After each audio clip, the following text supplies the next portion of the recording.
Hi, I'm Steve Parry and I'm here to tell you about British Gas Swim Britain. British Gas, they've got a great aim. They want to get more people swimming regularly by 2015. So in order to take part in Swim Britain, you've got a team challenge. There's 4 of you. You've all got to swim 1,000 metres. You do 250 metres each in a relay until you've done the 1,000 metres. Swim Britain is going to help you get fitter and healthier, and they're even going to give you tips along the way. It's all going to accumulate in 10 events in September at venues across the country. Now, logistics of this event are super easy. You're going to get a swimming cap, a t-shirt and a timing chip. You pick them up at the venue on the day. So all you need to think about is the regular stuff. Your swimming goggles, Gas, they've got a great aim. You want to get, you could wear these, or perhaps some of these. You might want 2 towels as well instead of 1. So you'll need 1 towel for poolside and also a towel for when you get changed at the end. Maybe a bit of shampoo as well. And last but not least, make sure you take some water with you. So how does the Swim Britain relay work? Well, you've got to get your teammates. Here's one of mine, me Chris, just happens to be an international swimmer. I'll have some of that. He's going to lead off. Let's go, Chris. Yes. When he's done his 250 metres, he's got to make sure that his timing chip registers. Don't worry, there'll be people there on the day to make sure that that happens. Chris is then going to walk over to his second teammate, who's going to be in the transition area, and he's going to give him a high five. Nice high five. Then Chris is done. He's good to go. He can go have a little bit of a rest. It's going to get very crowded if all of you are waiting at the end of the pool. So we've got a rule. Only the person that's swimming next can be in the transition zone. So Swim Britain's going to be like no event you've ever done before, largely because of these bad boys. They're actually called buoys, and you're going to have to swim around them. When you're swimming down the pool, you've got to keep the buoy to your left-hand side.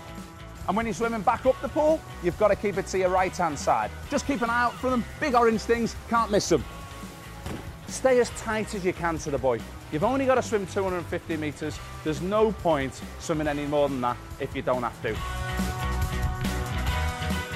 Once you've got your team together, make sure you get the opportunity to train together. Set yourself both an individual goal. You know what? Challenge the other guys on your team as well. You might surprise yourself and with some good training, beat the time that you thought you were going to go. What about making some hoodies with your team name on there? You're taking on everyone else in Swim Britain. You've got to get in there with the right frame of mind. Maybe you want to go in some fancy dress. I don't suggest you swim in the fancy dress. That might slow you down a little bit. Maybe you could even come up with your own song, you know. I can see all 4 of you doing the Gangnam Style. Maybe not. But most of all, make sure there's some cracking banter between you and your teammates, and let's maximise the fun that we're going to have on Swim Britain.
Good afternoon and welcome to session 2 of day 2 at the Wales National Pool Swansea, and a warm welcome to Quipu's TV live coverage of the British Gas Swim Wales Summer Nationals 2013. It's been a fantastic morning and a fantastic day yesterday, and over the course of the week we'll be bringing you the action from 20 sessions of top class swimming featuring the very best of Welsh swimming talent, as well as the opportunity to see swimmers from around the UK who have travelled here for this fantastic event. In all, we'll have almost 1,700 swimmers travelling from across the UK, from Scotland, from the north of England, through England, to the north of Wales, all the way down to South Wales here in Swansea, making the Summer Nationals one of the UK's largest meets. I'm Geraint Hardy and I'm joined in the commentary box by Mark Tancock, a Regional Business Manager of Swim Wales. Mark, you're with us this morning, welcome back.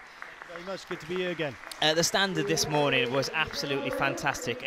What was so special about the standard? Was it the level of the competition throughout the field? I think it's actually swimmers pushing each other to achieve the standards they got, and I think also, as we said this morning, swimmers wanting to peak at the right time, and that definitely happened this morning.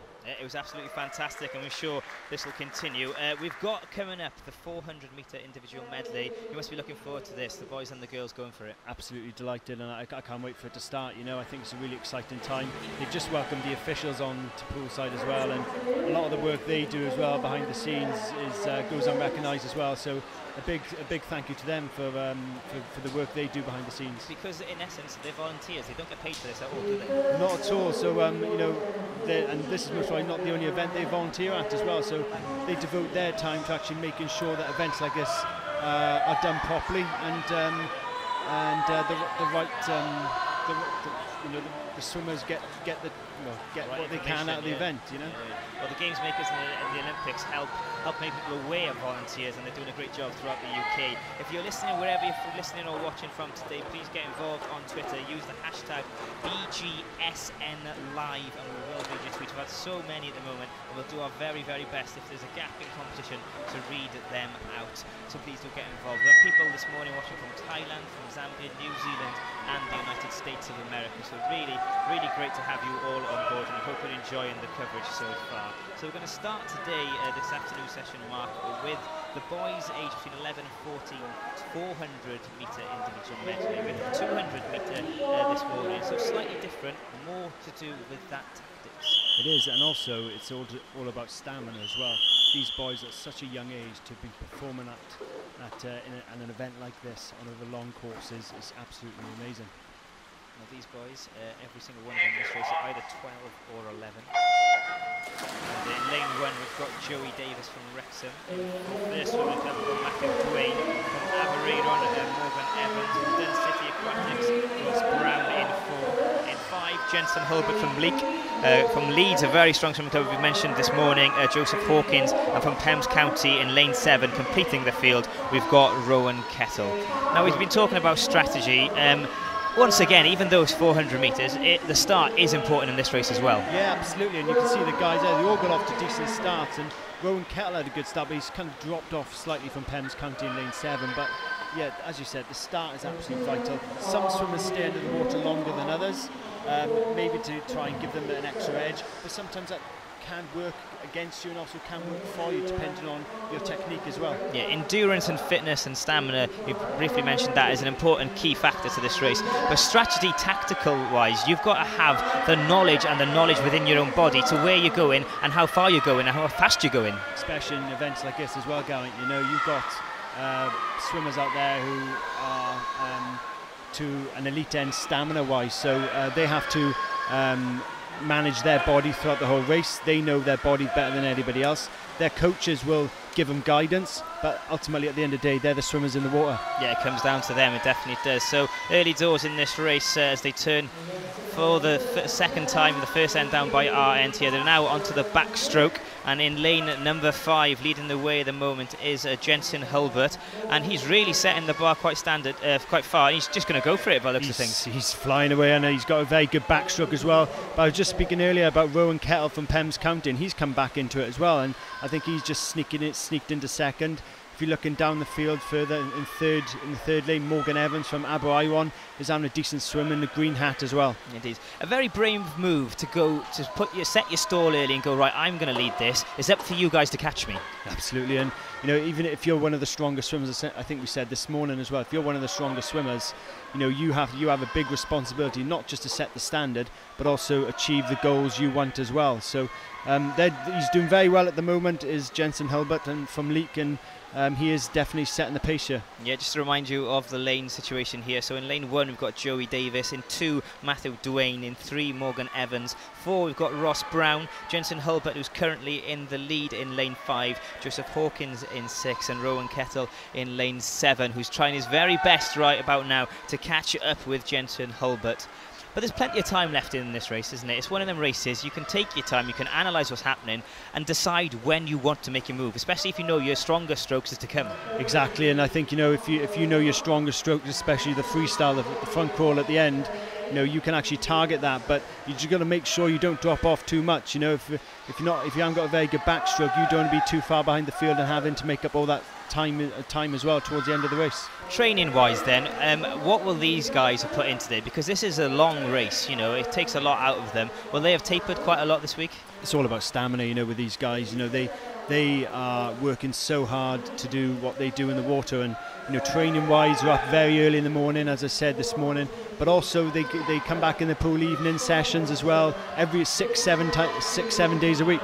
Yeah, as we move on to the breaststroke now, in lane 7, Rowan Kettle seems to be making a move on Jensen Hilbert in lane 5. Also in lane 4, there's been a movement there from Ross Brown from Dun City Aquatics. Them two have obviously decided this is their stroke and they're going to make it up now. Yeah, and as I said, Rowan Kettle's been having quite a consistent race there down the bottom in lane 7, and I'm quite impressed with him. He's actually caught up quite a lot with Jensen Hilbert from Leek, and it's going to be a good end to this race. Yeah, we'll see what he's got left in the bag stamina wise, Jensen Hilbert, now, because he did go off very early and very, very quick. He set the standard very high and fast, and now it seems it's definitely race time for them both. But personality wise, you've got to show a great deal of strength, courage and personal motivation to do a discipline of this sort. Absolutely, it's hard work. Lots of sports must really get a bit more recognition to actually their training and the work which goes in behind the scenes, and these guys work extremely hard, hours and hours a week to do what they do in the water, and we all know that swimming's a very, very hard sport if you haven't got the stamina. Yeah, indeed it is.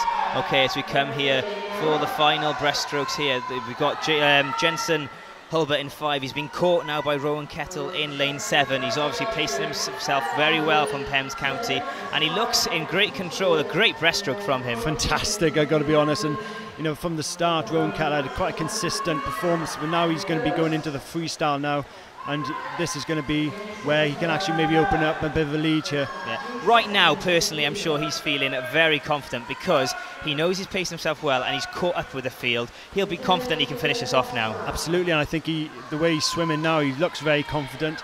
Jensen Hilbert's actually now dropped off the pace, and you've got Ross Brown from Dun City coming up on his inside, who's actually looking maybe to even have a go at him here. Yeah, you're spot on there. Ross Brown from Dun City in lane 4 seems to be catching up with Jensen Hilbert. He's making his move as Rowan Kettles in lane 7 moves further away from the field, so the race could be looking towards 2nd and 3rd. That could be the close finish we're expecting now. Jensen Hilbert definitely being caught by Ross Brown, who shows there that he's paced himself very well for the big last 50 now.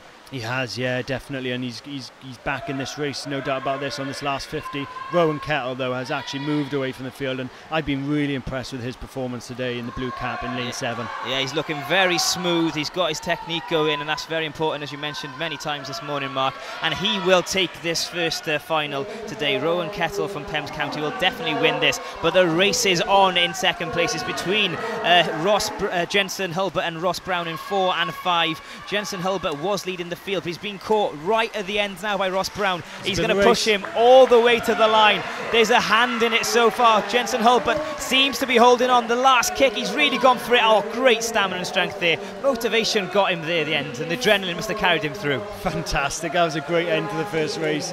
Really gets you going as far as adrenaline's concerned, and well done to Jensen Hilbert. He he was leading the race for some time, but then to hold on to second like that, well done to him. Yeah, absolutely superb stuff. What a way to start this 400-metre individual medley for boys between 11 and 14 finals. Absolutely superb stuff. So we'll get confirmation of the times for you there, but it was a great race, and Rowan Kettle showed that he knew exactly what he was doing there. Wasn't fazed by Jensen Hulbert going off nice and early, and he raced his own race and got victory. So Rowan Kettle in first place, 6 minutes 17.93. Jensen Hulbert second, and Ross Brown nearly getting second, but in third place. As you said, going to 6:17.93. His C time he came in was 6:57.59. So dramatic improvement on that. Absolutely smashed it. That's what we like to see. Great stuff. Rowan Kettle, we definitely salute you for that. What a great performance. On to the second heat then. In lane 1 we have Jake Scott from Pembs County. From St Thomas Swim Club we've got Robert Allen. From City of Cardiff we've got Kyle Booth. From Leeds, Samuel Wardle. From Din City Aquatics, Connor Walsh in 5. Omar El Asari in 6 from Thanet. From St Thomas we've got George Cowan, and from Pershore Christopher Vizard completes the field in lane number 8. Now they'd have watched the other boys go, and they stood there on the side of the pool for quite a while watching. How much does nerves play a factor? What is watching the others going, knowing that you're going next? Does that affect you, or is it focus time? I used to get nervous. Yeah. But you know, some get more nervous than others. You know, some boys at that age maybe don't feel the nerves as much. You know, I think you most probably get more nervous when you get older and you're more aware of the swimmers around you. But some of these guys are coming into competitions and they have nerves of steel, but also they're most probably unaware of some of the nerves which actually do play a part.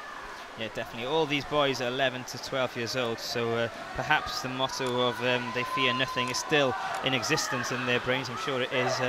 Mark and myself way past that, and fear quite a lot of things by now. Absolutely. So there we go. So the early pace setter seems to be lane 4 is Samuel Wardle from Leeds. We've mentioned many a time Leeds have brought a very strong squad down here with him, and as he goes into the backstroke, are you impressed with his technique there? Absolutely. You know, his shoulders coming out of the water. He's down into lane 7 though. You've got George Cowan from St Thomas. He's coming back into it now, a very, very competent backstroker. And then down in lane 2 as well, you have Robert Allen from St Thomas as well. So 2 St Thomas swimmers there with very good backstrokes. Yeah, 3 of them, well, especially the front 2, but the 3 of them have made a move from the rest of the field. Where is it most difficult now? Is it for lane 2 perhaps there for Robert Allen, who's kind of in no man's land there? He's really got to concentrate on his own race. Well, he has no swimmers around him if you're looking at him really. On, you know, you've got lane 1 where you've got Jake Scott from Pembs coming up on his inside slightly, but you've got to race your own race, and you know, you've got to stay focused. Yeah, you know, naturally you're going to have a look at the lane next or the couple of lanes down, but at the end of the day, you've got to race your own race. Yeah, okay, as we make our way back for the second leg of the breaststroke, in the lead just about in lane 4 we have Samuel Wardle, but he's been pushed very, very strongly by George Cowan from St Thomas, and possibly he's made that move and passed him by now. Yeah, George has come straight back into it. We saw it on the straight on the way down that he was coming up on Samuel Wardle, but he's now past him and he's looking very confident. We're going to see now going into the breaststroke who's got the best one. Yeah, an extremely strong breaststroke from George Cowan there in lane 7. As we switch from the backstroke now to the breaststroke, this is always interesting, but it's about binding your time still. We're basically halfway through the race now, so still it can completely flip this, can't it? Yeah, definitely. You've got George Cowan there. He stayed under the water longer than I would have thought with the breaststroke, but he's looking very confident. His breaststroke looks very, very strong, and so does, in all honesty, with Samuel Wardle from Leeds. He looks like he's got a very strong breaststroke as well, coming out of the water, as you can see there.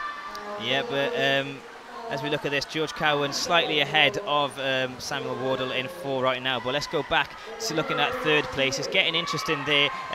Robert Allen was in lane 2 on his own a little bit, but lane 1 is fighting back Jake Scott on the inside from Pembs County, and also in lane number 6 trying to keep up with the pace, Omar El Asari. Now this could be tight for third place, couldn't it? Yeah, definitely. It's looking very tight in there. You know, the top 2 boys look very, very split up from the rest of the group, but over the far side, lane 1 and lane 2, where you've got Jake Scott and Robert Allen, they're now neck and neck, and it's getting really exciting for that third spot. Yeah, indeed it is. We'll keep an eye on that, but back to first place. George Cowan is powering back down in lane 7 and really, really starting to stretch a little bit of a lead now. He is. It looks like now he's going to come home for, going into the front crawl, the freestyle. Let's see how confident he is for the last 2 lengths. But on this back end of this length, you could see there Samuel Wardle looking across to George Cowan to have a look where he is, and you can see he's most likely looking over the lane ropes to see where he is. It's exciting stuff. Your adrenaline gets going now. Yeah, as a spectator, this is the interesting part, because we have no idea which is their strongest stroke. So perhaps Samuel Wardle's looking over going, do you know what, I can take you on the last few legs. There's no doubt about that, and as he turns there, he's going to be thinking that coming up for the freestyle.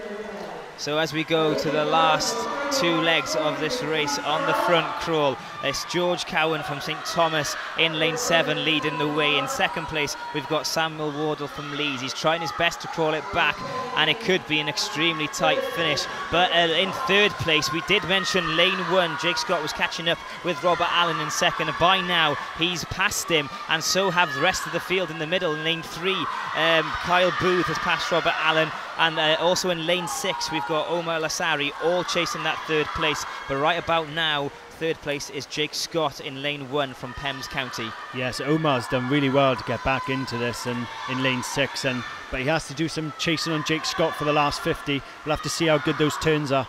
Yeah, a lot of hard work still left to do in the last 50 metres for them. But here we go, the final few strokes, half a length to go here now, and George Cowan in lane 7 looks very confident and strong. Samuel Wardle trying his very, very best, but I think Cowan's too strong for him here, Mark. Cowan's done an absolutely fantastic job, and he's come back into it after Samuel Wardle did lead in the early part of this race.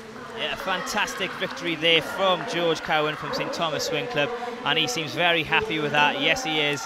Look at him, he's very delighted, looking around to see if everyone else has finished. Yes, you did win, George Cowan, well done. And in second place, Samuel Wardle. He's very, very tired. A great swim from him. He went for it from the outset. Now in third place coming in now, it's very close, but it's going to go to Jake Scott in lane 1, just about fending off lane number 6 there, which was Omar Al-Asari. Very impressed with Jake Scott there, coming back into the race and getting a third spot. That's really impressive. But as you said, the winner of the race there, George Cowan, fantastic swim by him, and he's leaning on the ropes there, looking to try and get his breath back, but a great swim. Yeah, fantastic stuff. So we'll get the officials' time, Stu, just in a second to see if there's any PBs there, but it was a very, very controlled race by George Cowan, and Samuel Wardle in second place. He'll be very happy with that as well. He knew exactly what he was doing, just not strong enough to catch up in the end. So all the competitors are finished. As we look at the scoreboards, George Cowan is time 5 minutes 53.78, Samuel Wardle in second, and Jake Scott in third place. Big differences between the seed times and what they're doing here at the main event. It's fantastic to see them performing so well. Yeah, great stuff, smashing these PBs. We obviously don't know when these PBs were set, so when they swam last in this event, but it's great to see that there's definitely improvement. Yeah, definitely, and you'll most likely see this throughout the IMs now and the rest of the competition, that swimmers are performing at a much higher standard. Okay, onwards we go to final number 3 in the 400 metre individual medley for boys between 11 and 14. In lane 1 is Morgan G. Jones from Swim Gwynedd, so travelled a good 4 hours to be here today.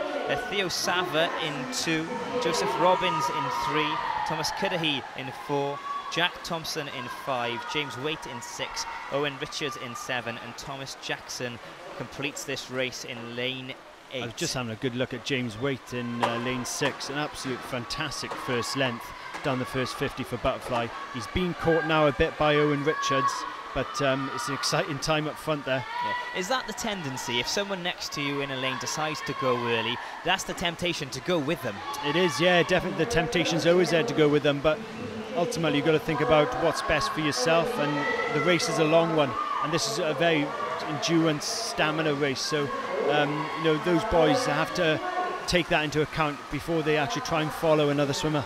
Yeah, indeed, but it is lane 7 that's taking the early lead, and that is Owen Richards, and he seems to be enjoying the butterfly. But we're switching now to the backstroke. The backstroke, as we mentioned, is quite a difficult stroke, isn't it? Because, if you can't keep your head straight, you can't really swim it, can you?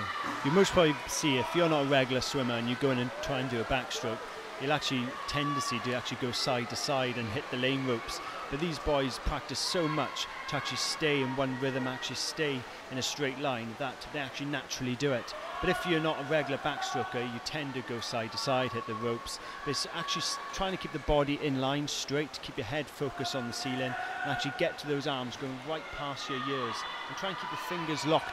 Try and keep your fingers locked up as well, so that you stop the water going through your fingers. So is that focus point the kind of the central point to the backstroke? If you keep your focus on the wall, and the rest of the body should do the same? Should do the same, yeah, but as I said, make sure your arms are streamlined as well, going straight past your head, nice and tight, so that you can actually keep a nice tight rhythm all the way down. Yeah. And a great shot there on your screen showing exactly that. These boys, their techniques are pretty much spot on, aren't they? Fantastic. Yeah, and you look at lane 7, where you've got Owen Richards doing a fantastic job there on the backstroke, and also lane 6, James Waite's actually keeping with him, so this could be an exciting end. Yeah, these boys look very much in control of what they're doing right now, all pacing themselves. And I think this could be an explosive finish, because a lot of them, they don't seem to be going too fast, too hard here. They know what they're doing, definitely. They're taking their time, definitely, Geraint, and you know, as they come up for the breaststroke now, they've got 100 metre breaststroke and then 100 metre freestyle to go. So as we've said, it's not a short race, you know. No, definitely not. As we switch into the breaststroke, it's very interesting between lanes 7 and 6, just about in the lead right now. We've got Owen Richards in lane 7, and James Waite from Holywell is right next to him, and perhaps just gone past him there. I think he has, and the field apart from that is quite split up. There could be a bit of a battle on for 3rd and 4th, but if you're looking right down the bottom end, in lane 1 you've got Morgan Jones from Swim Gwynedd, who's actually dropped off the pace, but the rest of the group are still quite tight, and it could be a race on for 3rd and 4th. Yeah, so there's a race on for 1st and 2nd, and it's very competitive for 3rd place. That's been the beauty of this event so far, and the events throughout the whole last 2 days, is that it's been competitive for every single position in the field, which shows the strength of this competition. As we said, Geraint, you know, we've seen PBs beaten and boys performing at a very high standard times-wise as well. So as you can see here again now, these boys will actually put everything into this last 50 for the breaststroke, and then going into the last 100 for the freestyle. Yeah, excellent stuff. And now in lane 6, it does seem, as you can see on your screen, James Waite is definitely pulling away. He's the older boy here. He's 14 years of age, so a little bit older than all the rest. And maybe the maturity of being able to pace himself is coming into play right now. I think that's definitely showing, you know, and James is much more established, much wise than some of the swimmers in the field. But, you know, the other swimmers in the field will only gain experience from swimming against people like him. Yeah, so James Waite really starting to take advantage of this now, and he's really stretching his lead. But 2nd place is extremely interesting. It's between lane 7 and lane 4 right about now. That's Owen Richards in 7 and Thomas Cuddihy from Swin Conwy in lane 4. And Thomas has come from nowhere and really made a break for it and gone after the front 2. Well, it's one of those things where you can go unnoticed in the field, and that's what's happened with Thomas, and they're going to have a real battle now in this last 100 metre freestyle. Yeah, Owen Richards, perhaps he was tempted early on to follow James Waite, who was in 6, who went really early, and maybe he's getting punished for that right now. I think so, and you know, as we spoke about a bit earlier, you know, if you need to concentrate on your own self and what's best for you as a swimmer, and not actually go with people who may have a better stamina than you. Okay, so as we come back now for the final leg, it does look like James Waite in lane 6 is his race to lose now. He's got it in the bag, but 2nd place is extremely interesting. Waite is on his way back in 2nd place now. Owen Richards in lane 7, but literally nothing between him and lane 4, Thomas Cuddihy, and Joseph Robbins in lane 5. He's roundabout there. He wants to get involved and he's trying his best, but perhaps it's too late. It's a great end to this race. You've got actually the crowd starting to liven up a bit here now as they see the end to this. We've got our clear winner, but it's a real battle for 2nd and 3rd and even 4th. Yeah, you've got lane 2 and 3 getting involved now for that 2nd and 3rd place. This is going to be very, very close. Just about in lane 4, I would say Thomas Cuddihy's at the head at the moment. But in lane 7, and Richards is battling back. This is going to be supremely close as we go to the wall. Oh, I would say it was lane 4, Thomas Cuddihy in 2nd place. And yes, it is. He came from nowhere and really went after Owen Richards there. And great credit for him for doing so. Great swim. And even Theo Sava from Cardiff came back into it at the end there as well. A really good race to finish up 3rd and 4th, right up for battles until the end. Them boys in the pool absolutely shattered, but delighted with their efforts. So we'll get you the official results ASAP, but we do know in lane 6 that James Waite was the winner of that, and his time once again shattering a personal best record, 5:59.35. Thomas Carradine second, what a great effort from him, and Owen Richards in third place from lane 7. A great swim from him, just faded towards the end, unfortunately. Yeah, Owen did well, and as you said, Owen also tried to keep up with James Waite at the beginning, but fantastic swims all round. James Waite, heads and shoulders above. If you're just joining us, please get involved on Twitter with this live stream. It's the hashtag BGSN Live that we're using throughout the week. We're here for 7 days. We started yesterday, the British Gas Swim Wales Summer Nationals, so please do spread the word on Twitter if you've enjoyed the live streaming of this event. It's hashtag BGSN Live. Send us your thoughts and all your comments, and also your good luck messages to all those taking part today. And please do let us know where you're watching from as well. We're very aware that people from Scotland and England and perhaps North Wales haven't been able to travel down for the weekend of activity here at swimming and throughout the week. So let us know where you're watching as well. That would be fantastic. And as I said a little bit earlier on, we've had people watching from New Zealand, Zambia, Thailand and United States. That's amazing, isn't it? It's unbelievable, you know. And when you mention Zambia as well, some of the my father does quite a bit of aid work out there as well, so it's fantastic to see even people are coming in from there to actually watch this event, and it just shows the actual notoriety events like this are getting. Yeah, fantastic news. It's all very, very positive. So we'll turn our attentions to Heat 4 of this final, already underway. And in lane 1, we've got David Wilson. In lane 2, Oliver Thompson.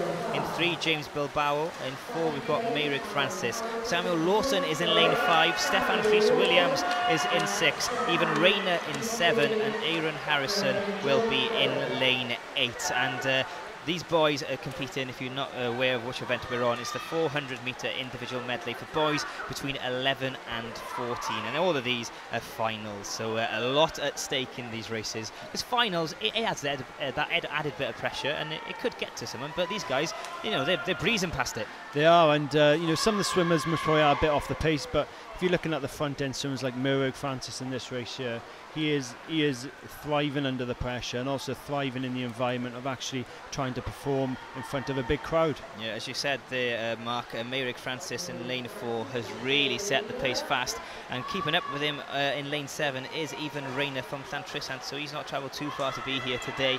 But setting a fast pace, you know, you've got to be confident as well. It's a bit of a risky game because you could go flat, but it's the confidence factor, confident in your ability and your strategy. It is, yeah, definitely. And if we're talking about Leeds again, who actually brought down some real good swimming clubs, we've got Aaron Harrison trying to keep up with them there, and his strategy, as you said, is mostly just trying to keep up with Mayrick Francis as we enter into the breaststroke now. Yeah, the breaststroke. Keeping a keen eye on techniques during this event, and that's one thing that is very clear, that they do put a lot of work in on technique, because technique equals results. I tell you who's got a good breaststroke at the moment is Aaron Harrison in Leeds in lane 8. He's actually really progressing well with his breaststroke. As I said this morning, really getting out of the water and pushing through so he can stay under the water much longer, and he's in good confident shape at the moment. There's a great deal of explosive power involved in that, and especially with some of the starts as well. So in the training session, it's not just pool work these boys will be doing. No, definitely not. And a lot of training which goes on behind the scenes is called land-based training. So whether that be in the gym environment or even on poolside, whether it be doing all different types of stretches and land-based weights and things like this, which goes into actually the explosive power they can give in the water.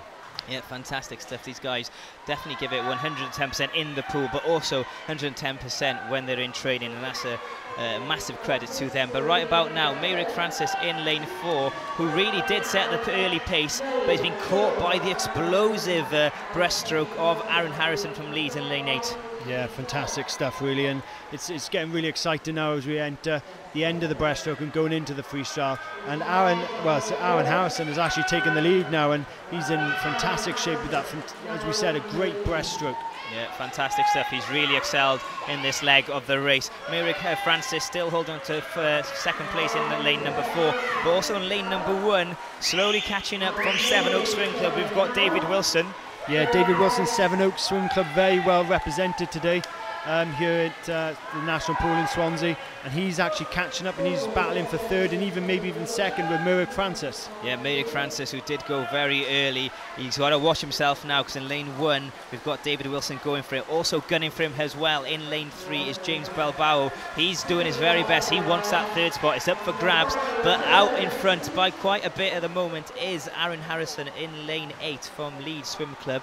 But to be fair to Merrick Francis, he's caught up with him, and they're all gunning for him now, Aaron Harrison. Yeah, definitely. It's going to be second, third and fourth even battle. But if you're looking at down in lane 8 with Aaron Harrison, the reason he's in front, he had an absolutely fantastic breaststroke, really pushing through the water, and that's really giving him the edge. Yeah, fantastic stuff. It looks like he'll be strong enough to hold on for this victory, so congratulations to him. He's looking very strong in the final stages of this. Also fighting back with some great strength and character there, Merrick Francis. He was out in front. He seemed to be faltering a little bit, but he showed a really good finish to this race, hasn't he? Yeah, his finish has been superb. You know, he was leading for quite a bit of this race until Aaron Harrison came into it. Yeah, it's a real battle for third place though between 1 and 3. It looks like it's going to go to James Bilbao in lane 3, and he came from nowhere there. He literally in that front crawl decided, right, I'm going to get them, and he really did catch up with David Wilson in lane 1. Just from across the border in Hereford, a great swim by James Bilbao to get back into it.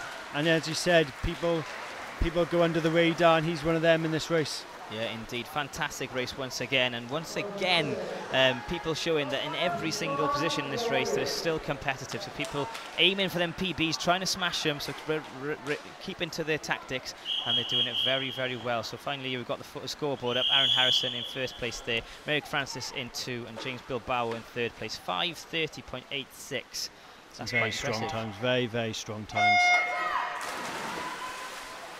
So we'll move on to the 5th finals now, and in lane 1 from Leeds we've got Jake Lambert. From Swim Gwynedd in North Wales we've got Jack Brain. From Swim Swansea, Daniel Marotta. This is his home swimming pool, of course. From Leeds, John Cooper in lane 4. From Meridian Swim Club we've got Aaron Hurd in 5. From Leek we've got Joseph McGauley in 6. From Pems County, Con Tobin in 7. And from Chase Swim Club, finishing the field, Callum Rees in lane number 8. Aaron Hurd has gone off really good in the butterfly first 50 as they make the turn there. He's leading the way. In lane 6 as well, though, you have Joseph McGauley from Leek. He's keeping up, sorry, not James McGauley, but yeah, sorry, it is, yeah, Joseph McGauley from Leek. He's keeping up with them and doing a great job. Yeah, so they've gone pretty fast, and the field's trying to separate each other, but they're kind of sticking together, especially them front 3 that Mark's just mentioned there. Now, stereotypically talking, is the butterfly the most difficult stroke? For me it was. Yeah. For others it might be different, but I've known some very good butterfly swimmers in the past, and you know, if you're practicing it all the time and you're training hard, obviously it might become one of your easier strokes. You know, you might even struggle at maybe a backstroke if you're not doing it. But these boys, they train hard at every stroke because of the IM discipline. Indeed. Aaron Hurd then at the turn there in lane 5 in the first place, 1.1546 on his turn there. In second place we've got Joseph McGauley in lane 6, and them two are quite happy and content sticking with each other there, but Joseph McGauley in lane 6 seems to be moving ahead in the backstroke. Just sneaking ahead there, and down in lane 7 as well with Con Tobin from Pems County just down the road. He's battling to stay in. He's going to have a battle on his hands to get third. Yeah, it's very, very interesting for third place. You've got about 4 swimmers in lane 1, 3, 4 and 7, all position themselves quite nicely there, ready for that explosive finish. But as we said, in the front 2, slightly ahead, quite comfortable at the moment. You've got in lane 6, Joseph McGauley ahead of Aaron Hurd in lane 5. But there's a lot of time left in this race. There is, yeah. As we've always said, it's a long, long race, and you know, these IMs are so exciting to watch. But you've got to understand that the swimmers have to pace themselves as well. You know, you can't be getting too ahead of yourself, otherwise you just run out of gas. The individual medleys then, is that as a swimmer the one thing that you'd love to kind of correct and get that your favourite race, or is it kind of, is it to vary from swimmer to swimmer? Yeah, it would vary, because I think some swimmers have their stronger strokes. If you're a really good freestyler, that's going to be an area you're going to focus on, and you know, that's going to be the stroke you'd want to maybe excel at. But if you're an overall swimmer and you're good at everything, you know, the IM is most probably your discipline, really. Like in cricket, the all-rounder. This is what these boys are in the swimming pool today, and they're doing a fantastic job of keeping us entertained so far this morning and this afternoon, but really pushing the pace now in lane number 6 is Joseph McGauley from Leek, 13 years of age, and he's looking very strong, isn't he? More streamlined his breaststroke. Yeah, definitely. You've got Aaron Hurd, who's actually a year older than him on his inside lane, so he's actually doing a fantastic job. And as you said, yeah, very, very good breaststroke, very controlled, and very, on this last 50 now, he'll be coming back down, wanting to have that controlled nature again, leading into the freestyle. Yeah, but second place is coming very interesting now. At the turn, it is Colm Tobin in lane 7 getting that, moving ahead of John Cooper. But it would seem that's a soft touch. So I do think in lane 5, Aaron Hurd is just about ahead of Colm Tobin in lane 7, actually. But it is very, very close between them 3. As we move in towards the final strokes of this race. We're going to switch now from the breaststroke to the front crawl. But once again, let's talk about Joseph McGauley in the front. He looks completely calm, completely composed, and his technique is so clean what he's doing right now. Yeah, he's had a very controlled sort of 2 lengths with the breaststroke. We've also got Colm Tobin, his coaches are right below us here, and they'll be screaming and shouting at him to make sure he knows the right instructions to actually lead into the last 100 of this race. Yeah, Joseph McGauley then in lane 6 ahead as we turn into the front crawl. In second place is now lane 4, John Cooper. Colm Tobin in lane 7 is in 3rd, and Jake Lambert in 1 is sneaking up slowly. Once again, everyone's focusing on the middle, and lane 1's doing the business. Under the radar, Geraint, and lane 1, yeah, he's doing a fantastic job as Jake Lambert from Leeds, and some very, very strong Leeds swimmers are down here today. Indeed, Leeds have been well represented. If you do see them on your screens, they're all in yellow. They're basically doing the carnival-style Brazil thing, which is really nice to see. And it's great to have them down here in South Wales for this great event, the British Gas Wales Summer Nationals 2013. So back to the race. We're coming down for the final leg now. It seems like Joseph McGauley's in complete control of this, Mark. Yeah, he is, and he's looking very, very controlled. He's had a very controlled race since the middle section in the breaststroke. And you've also got the lead swimmers coming back into it as well. But if you're looking down in lane 7, you've got Colm Tobin from Pembs County. He looks like he's going to maybe hold on to 3rd, a bit of a battle there. But in second spot as well, you've got Aaron Hurd, is it?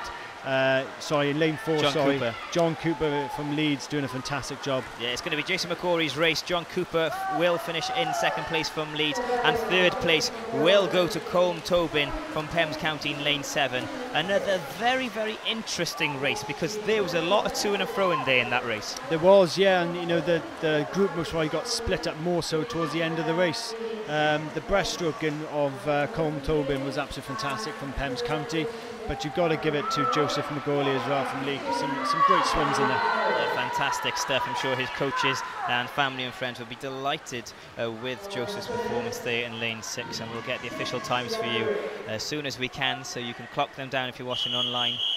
And perhaps tweet away and tell people how well Joseph McGauley's done from Leek Swim Club. If you're a member of that club, then please do pass him on. The time, 5:42.46 for Joseph McGauley. John Cooper in second place there, and in 3rd place we had Colm Tobin from Pembs County. Right then, we'll move on. They're coming thick and fast, these finals. It's the 400-metre individual medley for boys between 11 and 14. Before I name the lanes, these boys have all gone very, very fast to start. Flying out, and you see all the splashing in the water there. But, they'll be just concentrating on their own race. And you're looking at lane 7 there. Angus going on from the Otters. He's had a great start. Yeah, indeed he has. So in lane 1 in this race, we've got Curtis Palmer in 1, Kevin Cockcroft in 2, Josh Lewis in 3, Jay Manners is in 4, Hugh Ren Lau is in 5, Tom Wilton in 6, Angus Gurunet in 7, and Johan Evans from Bridgend, a fairly local boy, in lane number 8. And as you said, in lane 7, Gurunet has gone very, very fast. Yeah, fantastic start, and he looks like he's got a very good butterfly. With the first 100, he'll be leading into the backstroke now, confident on his own ability to see this race. Yeah, most of these boys will be hoping for the times to be around 5:50, around that time. They've all seeded extremely fast times before this final. I'll be hoping to aim for them PBs. Now as we come to move from the butterfly into the backstroke, it is lane 7 from Otter Swim Club. 14 years of age, Angus Gouronnet, who's in the lead right now. It's a good turn as well from Johan Evans down in Bridgend as well in lane 8. That's a fantastic turn, and we'll see how he goes with his backstroke now, but he's coming back into it. Yeah, once again, second place is extremely competitive right now. In lane 8, Johan Evans, with a great turn, as Mark said, is in the mix. Also, we've got in lane 6, we've got Tom Wilton and Kieran Lau in 5, and also in 4, Josh Lewis. All these boys have really bunched up again on the backstroke, and this is going to be very, very interesting, Mark. It is, yeah, and you've got Johan Evans there, 11 years of age, doing a 400 IM. It's unbelievable, you know. One of Swim Wales' key ambitions to make sure everybody swims by the age of 11, but to have swimmers like us at age 11 doing this, it's unbelievable to watch. Yeah, and that's a fantastic motivation, isn't it, to see an 11-year-old here in the final against 14-year-olds and really stamping his authority on the race and saying, do you know what, guys, I am in the mix with you. He's in the mix, and he's given it a really good go, and he's trying to keep up with Angus Gouronnet from the Otters, and he's given it a good go. We'll see what he's like in the breaststroke now. Yeah, so fantastic motivation for anybody watching who's under the age of 11 to think, you know what, I can do this, because he's doing it right here in front of me, right in front of my eyes. Johan Evans, 11 years old, great stuff. So as we come to the wall here, it's still lane 7, Angus Gouronnet in the lead as we turn to the breaststroke. But Johan Evans, 11 years old from Bridgend in lane 8, is in second place. And once again, Johan Evans with a fantastic turn there. Or was it just, did he just mess it right at the end? Yeah, he did. He slowed down there at the end, but he's still in the mix, and I think he's still having a bit of a look over at Angus Gouronnet there, trying to keep up with him, but he's being caught slightly because I think it's in lane 5, I think it is, Kieran Lowe from Beckenham. He's got a very, very good breaststroke. Look at that, coming straight out of the water. Yeah, he really is starting really long lengths under the water as well. Yeah, in the middle of the field now, 5 there, Kieran Loy and Tom Wilton have really made a move on Johan Evans in lane 8, so they're into second and third, I would say now, respectively. And Angus Gouronnet has got to watch his back, because these boys, when they come back for the second leg of this breaststroke, they could catch him, because they're looking very strong in the middle of the field. They are, and they've paced themselves. We go back to pacing yourself throughout these events, and Johan Evans, only 11 years of age, maybe he's just being a bit caught here, but he's doing a great job. But he's back in the mix now with the other swimmers, and the other swimmers have come very strong, and I've been very impressed with Kieran Lau in lane 5 from Beckenham, doing a great job. Yeah, indeed he is. He is up in the chase, and the rest of the group behind him are coming with him, to be fair to them. Everyone trying to catch the man. The target at the moment is lane 7, Angus Gouronnet from Otter Swim Club, and they're slowly catching up on him. But who knows, Angus Gouronnet may have the big finish, and he's aware of that. Well, he might have a very good freestyle, but Kieran Lau in lane 5, he's really caught up with that very, very strong breaststroke. And it's all about your favourite strokes, what you're strongest at, making sure you excel at that within the race. Yeah, indeed, as we make the turn, so it is lane 7, Angus Gouronnet in the lead. Second, we've got Kieran Lau in second place in lane 5. Tom Wilton in lane 6 in third place. Jay Manners in lane 4 and fourth place is also on their coattails as such. And Johan Evans in lane 8 is not giving up as well. He's still in the mix for second and third, and this is going to be an extremely close finish, especially with these 5 boys that are really leading the way. But Angus Gouronnet, he really started to open up, and he's going for it. He is, yeah, and you've got Tom Wilton there down in lane 6 as well. He's had a very, very good freestyle there, but we'll see what they're like on the turn now. But Angus Gouronnet looks like he's going to be seeing this home in the last 50. Yeah, this is the big finish. Their lungs will be pumping now. They'll be out of breath, but this is what makes winners. Them can go that extra little bit at the end of the race. And Angus Gouronnet was out in the front. He got caught slightly, and the way he responded was absolutely amazing. Yeah, he had Johan Evans right up his, well, right beside him throughout most of that race, but he's really pulled away, and Johan Evans now is in a battle for second and third. It looks like he's going to be most right down in fourth at the moment. Yeah, so it's going to be Angus Gouronnet for the win. He's coming in, but it's very close between lane 6 and 5. Tom Wilton just ahead at the moment, but Kieran Lau is trying to get back. It's going to be supremely close, but who got it? I cannot call that. It's just about literally by... Oof, I can't say. Kieran Lau had a soft touch. We're not quite sure. This could be there could be a correction on this. The official result says it's Tom Wilton in second, but a soft touch could mean that it was Kieran Lau in second. We'll have to wait and see. Kieran Lau looked like he was just stretching out to try and get second there, and I don't know what happened with the touch. We'll have to wait and see. Oh, it's going to be third spot for Kieran Lau, it looks, with Tom Wilton just sneaking in front of him. Yeah, fantastic. And Angus Gournay, great performance. Yeah, that was an absolutely superb race. Gripping right from the off, which is fantastic to see. So Angus Gournay in first place, Tom Wilton in second, and Kieran Lau in third. But that was racing at his very, very best from the offset. Absolutely. Now, I think Ioan Evans at 11 years of age, finishing fourth in a race like that, it's nothing to be ashamed of either, because he's racing against boys 2-3 years older than him as well, and I'm sure he'll go away with happy, but he had a very, very good middle section in that race. Yeah, he definitely deserves a special mention there, Ioan Evans, 11 years age from Bridgend Swim Club. Well done to him, and of course to all swimmers in that race. Fantastic stuff. Right, we'll have a little breather now, and then we'll move on to Heat 7 of the 400 metre individual medley for boys between 11 and 14. As I said, if you want to get involved on Twitter, please do so. Hashtag BGSNLive. That's hashtag BGSNLive. And if you're not involved on Twitter, you can still get involved. Go on a Twitter page and put the hashtag in. You can see all the tweets that are there. So you can read all the good luck messages and everyone's thoughts about today's event. So please get involved with that. We'd love you to do so. And please tell us where you're watching from, because that's the whole idea. We're streaming live to the whole world, and the world, Mark, believe it or not, has been involved.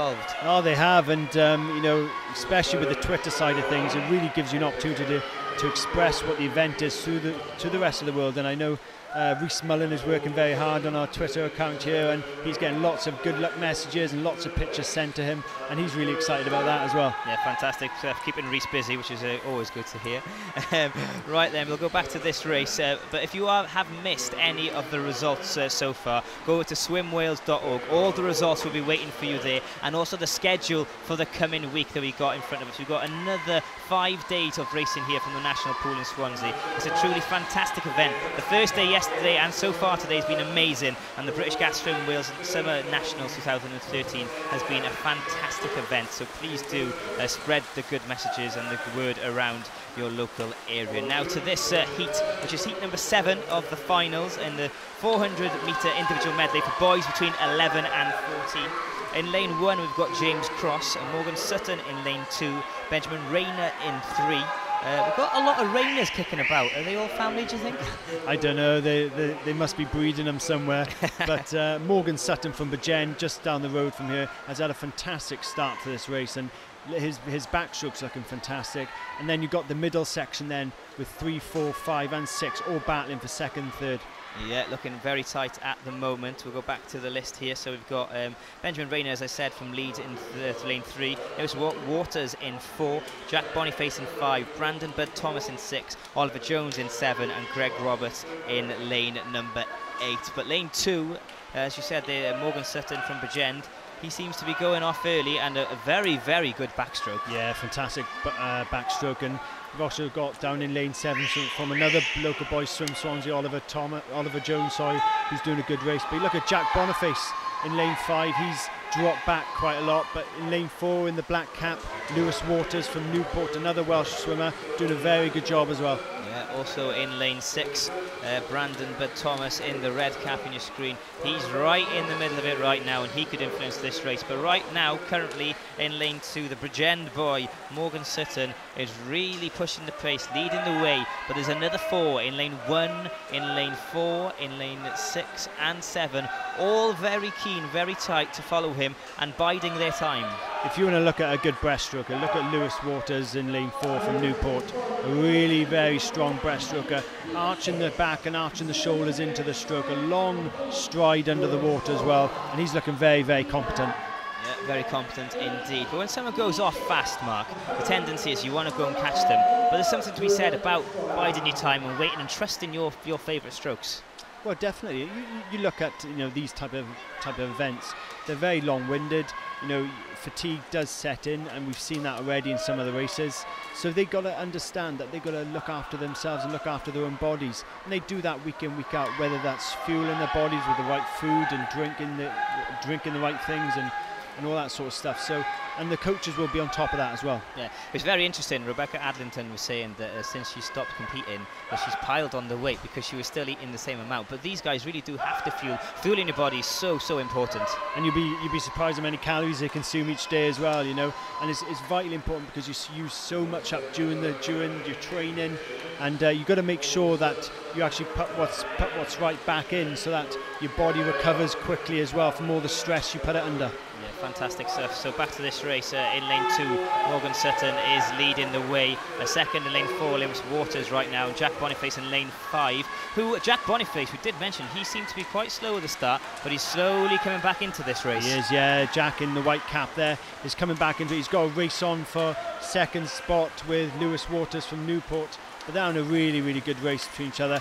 It looks like now the Morgan Sutton for Bridgend has gone away from the field as we move into the turn for the last 50. Yeah, it's looking very interesting for second place. We've got in lane 1 James Cross right in the mix. In lane 7 we've got Oliver Jones from Swim Swansea, and also, as we mentioned just earlier, Lewis Waters in 4 and Jack Boniface in 5. They are all gathering momentum now and thinking about making that move on lane 2, which is Morgan Sutton. But Morgan Sutton, he seems to be extending it, and he looks like he's going to win this quite comfortably. Very confident race. I've been really impressed with Morgan, and he's done a great job. He's most probably one of the more experienced swimmers in this race at 14 years of age, but he's done a great job. And then you've got Jack Boniface in the white cap from Mould Swimming Club as well. He's had a great race, and he'll come into second. The third spot looks like going to Swim Swansea's Oliver Jones. Yeah, Oliver Jones catching up with the middle of the field to cement that third place. He'll be delighted with that. A very strong finish, which is always very encouraging for coaches and all involved. So there we go, a fantastic race once again.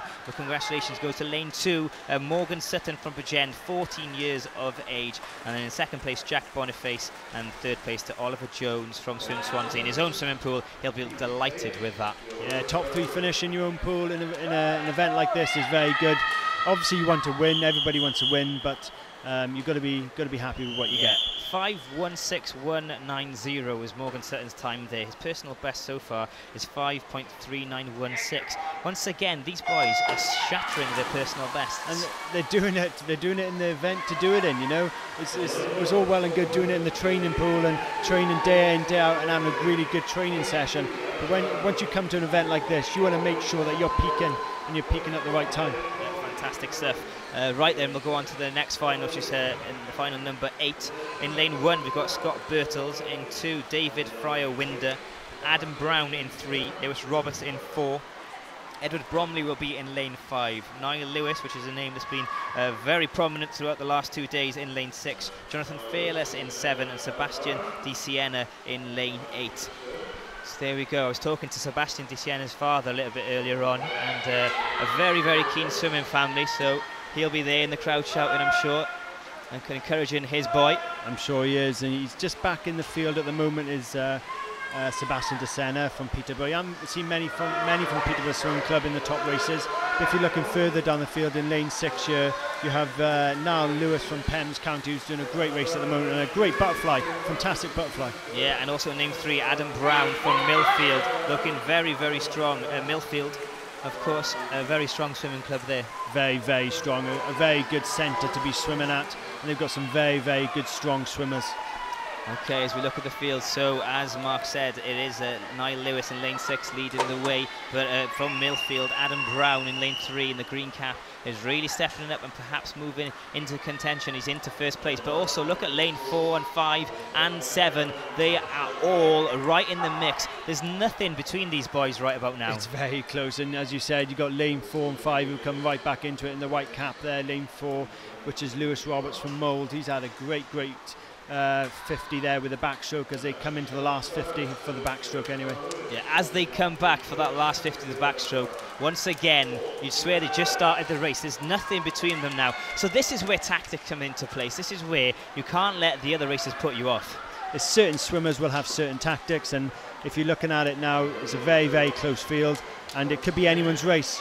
But I think a very good backstroker at the moment is Lewis Roberts from Mould. He has really shown technically how to do it. And also, if you're looking down in lane 7, Jonathan Fearless from TDOI.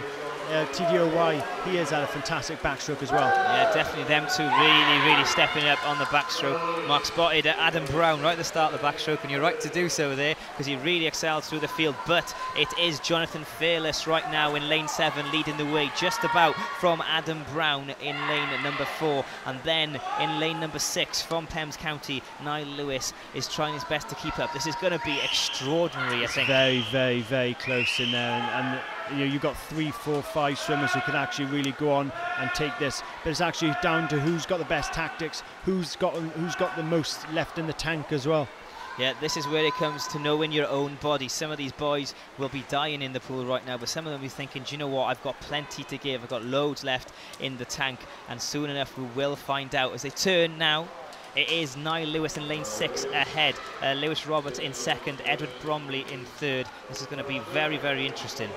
Yeah, Edward Bromley from Lincoln Vulcans. He's had a very steady race. He's staying up with Jonathan Fairless from TDOY, and it's going to be a very good end to this race. The last 100 coming up for the freestyle as well. Yeah, it is Jonathan Fairless in the lead. A soft touch at the other end, so the scoreboard didn't sit and notify us that he was in the lead, but he definitely is to my eyesight as he comes back down towards us. Jonathan Fairless in lane 7 in the lead. In lane 6, keeping tabs on him, is Niall Lewis from Pembs County, and then in lane 5, 4 and 3, there's 3 of them hanging about around each other, waiting to make that move for 3rd place. You've got Edward Bromley in 5, Lewis Roberts in 4, and Adam Brown from Millfield in 3. But here we go, we're changing to the freestyle. This is where you've really got to go for it, and this is where you find out what you've got left in that tank.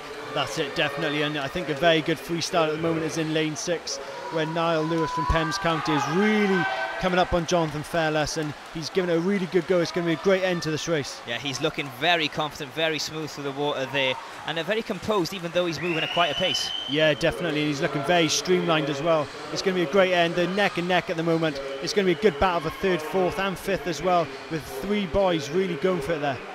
Indeed, this is the big finish. So as we come down for the last leg of the freestyle, this is going to be neck and neck. It could even be a nail between them by the end of this race. In lane 7, Jonathan Fearless and Niall Lewis in lane 6. Right now, from where we are, I cannot tell who's in the lead. It's neck and neck.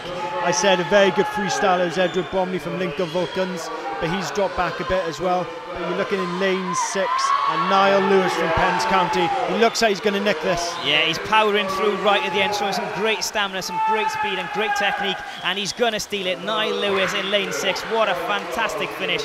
Jonathan Fearless in lane 7 takes 2nd place, and a battle for 3rd place between Edward Bromley and Lewis Roberts, and also lane 3, Adam Brown, but it went to Edward Bromley in lane 5 from Lincoln Vulcans.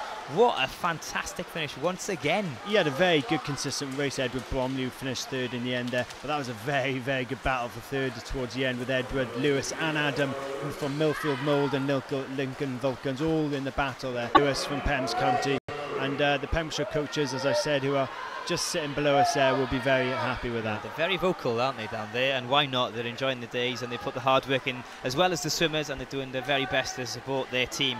So we'll have the official times for you any second now, but we can confirm the winner, Niall Lewis in lane 6 from Pembs County. They'll be delighted with that.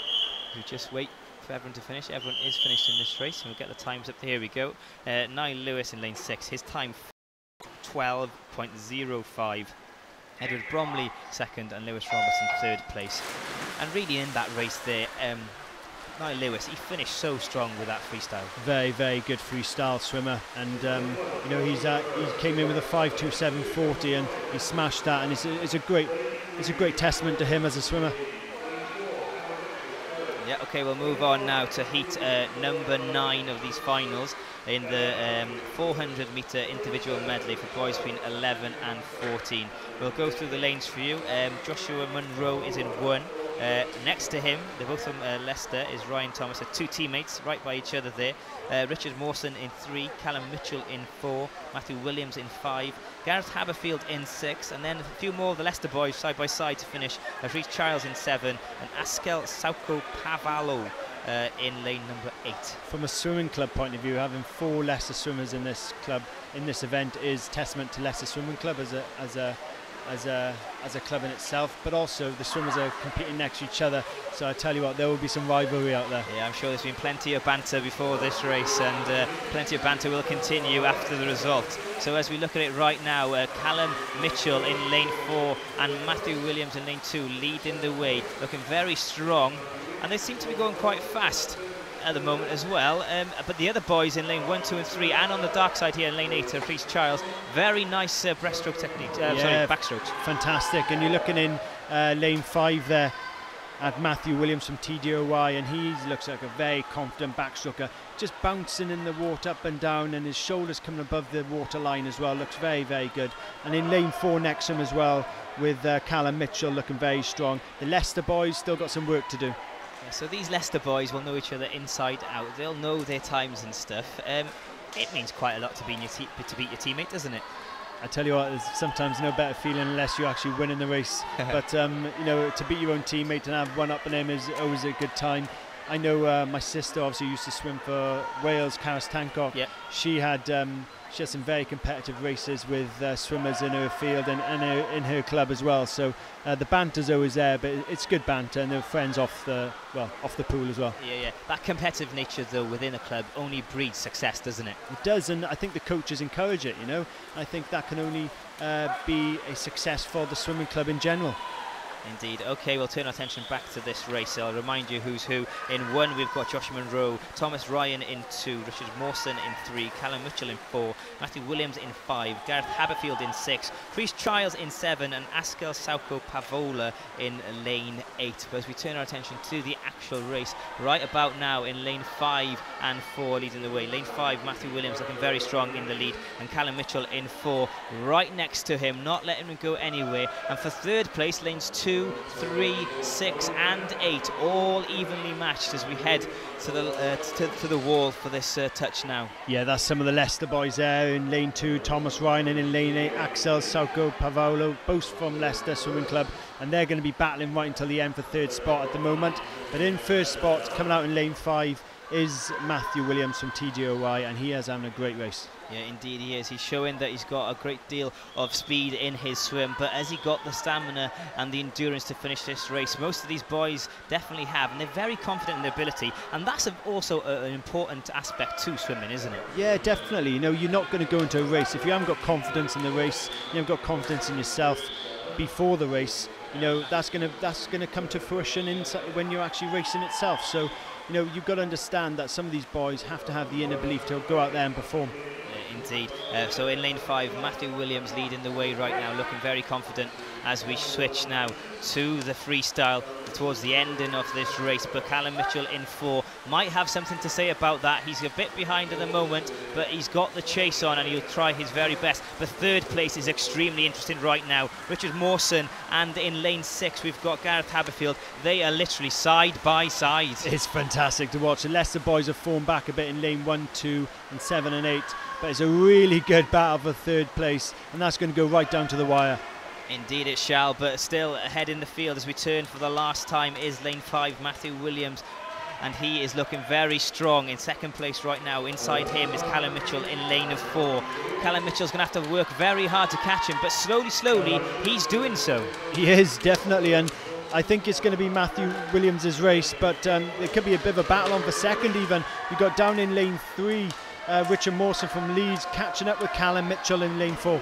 Yeah, he's looking very strong right now, Richard Mawson in lane 3, and he is really going for it. It will be Matthew Williams in lane 5's victory. He's looking clear ahead and he will win. The 2nd place is up for grabs between lane 4 and 3. Callum Mitchell ahead at the moment, but Richard Mawson is really pushing him right to the line, and I think Callum Mitchell might have held on from Richard Mawson, but that was a very, very good effort by Richard Mawson to get back in the mix, and he nearly stole it. It was a couple of milliseconds out. Callum Mitchell gets 2nd above Richard Mawson, but Richard Mawson came flying back into the race in the last 50, and that was really exciting stuff. I think the crowd got really excited then as well. Yeah, fantastic stuff. That was a competitive swimming at its very best. Perhaps left it a little bit too late, because he obviously had a lot of belief in his freestyle there, Richard Mawson. He had a lot left in the tank, didn't he? You know, and he'll be a bit gutted about that, but it's all about timing as well, and when you decide to kick on, it's all about making sure you do it at the right time. Yeah, Matthew Williams in first, then Callum Mitchell second, and Richard Mawson in third place there. Right, we'll move on to the final of these finals of the 400 metre individual medley for boys between 11 and 14 years of age. So before we do so, please get involved and show your support to this fantastic event today, the British Gas Swim Wales Summer Nationals 2013, by tweeting on Twitter at Swim Wales in your tweet, and also use the hashtag BGSN Live, and all the tweets will then collect in the same place, and we'll do all the rest. Send your messages of good luck and let us know where you're watching from, and lots of you have done that already, so we've got people watching on the live stream right now, so a massive hello to you all. We'll start with the United Arab Emirates. We've got people in Argentina watching, in Australia watching, Czech Republic, Denmark, Spain, France, Hong Kong, Japan, Korea, New Zealand, the Philippines, USA, South Africa and Russia. That is quite staggering, isn't it? That's very impressive, and to look at that, how the event actually reached across to all those different types of countries and demographics, it's unbelievable, and it's a testament to actually the event itself. Yeah, and fantastic for all the competitors today when they leave the pool to find out that people all over the world are watching them. I mean, that's amazing. That's incredible, isn't it? You've been someone in New Zealand who's actually been watching you swim. It's just fantastic, and it's a great level of exposure for some of these swimmers, and that's why the swimmers want to perform to the standard they are, because they can reach out to people all across the world. Yeah, fantastic stuff. So back to this final of finals in the 400 metre individual medley. In lane 1 we've got Scott Lilburn, in 2 Daniel Young, Mark Elric in 3, Cameron Croot in 4, he won yesterday from Swim Swansea, did very well. Adam Poole in 5, Alex Hadley in 6, Kane Ravenel Hunt in 7, and Ellis Lawson in lane 8 completes this race. And he's looking very confident again. There's Cameron Croot from Swim Swansea. He hasn't got a swim cap on. Obviously, he might prefer not to wear one, but he's looking very confident, moving away from the field, and a very confident backstroker. Yeah, yesterday he did something very similar to what he's doing right now. He went out early and he commanded the whole race and didn't let no one come near him, and it seems he's going for the same tactic again. I think he has, and you've got his swimming club colleague, another young boy, Daniel Young, 14 years of age, from Swim Swansea in lane 2. He's trying to keep up with him, but then you've got a battle on now, a good lane 7 breaststroker. Who's that? Kane Ravenel Hunt. Sorry, yes, Kane Ravenel Hunt from Dulwich Dolphins. He's looking very strong. Yeah, the middle field are starting to bunch now, so lane 2, 3, 5, 7 and 8 are all starting to collect together, all perhaps thinking about mounting an assault on Cameron Croot, who is way out in front right about now and looking very strong. And once again, as you look at them all going through the pool, excellent technique, especially by number 7, as you mentioned there, Kane Ravenel Hunt. And as we turn now, it'll be interesting to see how much they've caught up on Cameron Croot. Cameron Croot 3.0491 on that turn. In second place, where we've got the boards wrong there. So in second place, we've got lane 7, I think it is, Ravenel Hunt catching up with him, but also lane 5 looking very strong, and 2 looking good. Yeah, Ravenel Hunt, really good breaststroker, really moving through the water well. But got to look at Cameron Croot in lane 4. He's still looking very confident. Still looks like he's got a lot in the tank. He's coming up very high and going back down deep under the water. So he still looks very confident, but there's going to be a good battle on for second and third at the moment with Ravenel Hunt, Alex Hadley, and you're looking at Daniel Young in lane 2 from Swim Swansea. How much of an advantage is it, or is it a disadvantage to swim in your own pool? You've most likely got a lot of pressure, family, friends, all come down to watch you and scream their hearts out on the side of the pool. But at the end of the day, you're in your own environment. It's like a home football match for some. You should be able to perform. And for these boys here, Cameron Croot, and you've got Daniel Young in lane 2, all from Swim Swansea, both from Swim Swansea. They'll hopefully be thriving in this as we come into the turn for the last 50. Yeah, the last 50 is upon us now. Cameron Croot in lane 4 from Swim Swansea in his own swimming pool is leading the charge, and he's leading it very well and looking like he's very comfortable in this race. He's powering through the water, but the race for second place is definitely involved. We've got lane 7 Ravenel Hunt going for it. Also in lane 5, we've got Adam Poole mounting a challenge, and I think Adam Poole is just ahead of Ravenel Hunt in lane 7 about now. Yeah, Ravenel Hunt's just dropped back a bit after having a very, very good, strong breaststroke.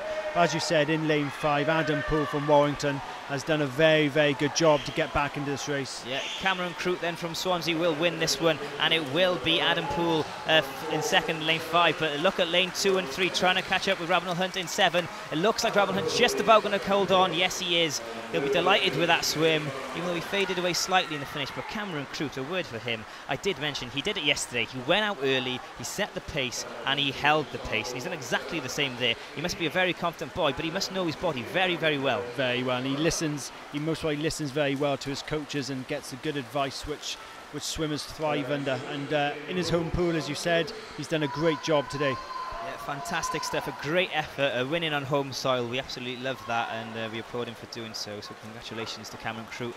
2 wins in 2 days, if my information is correct, and I believe it is.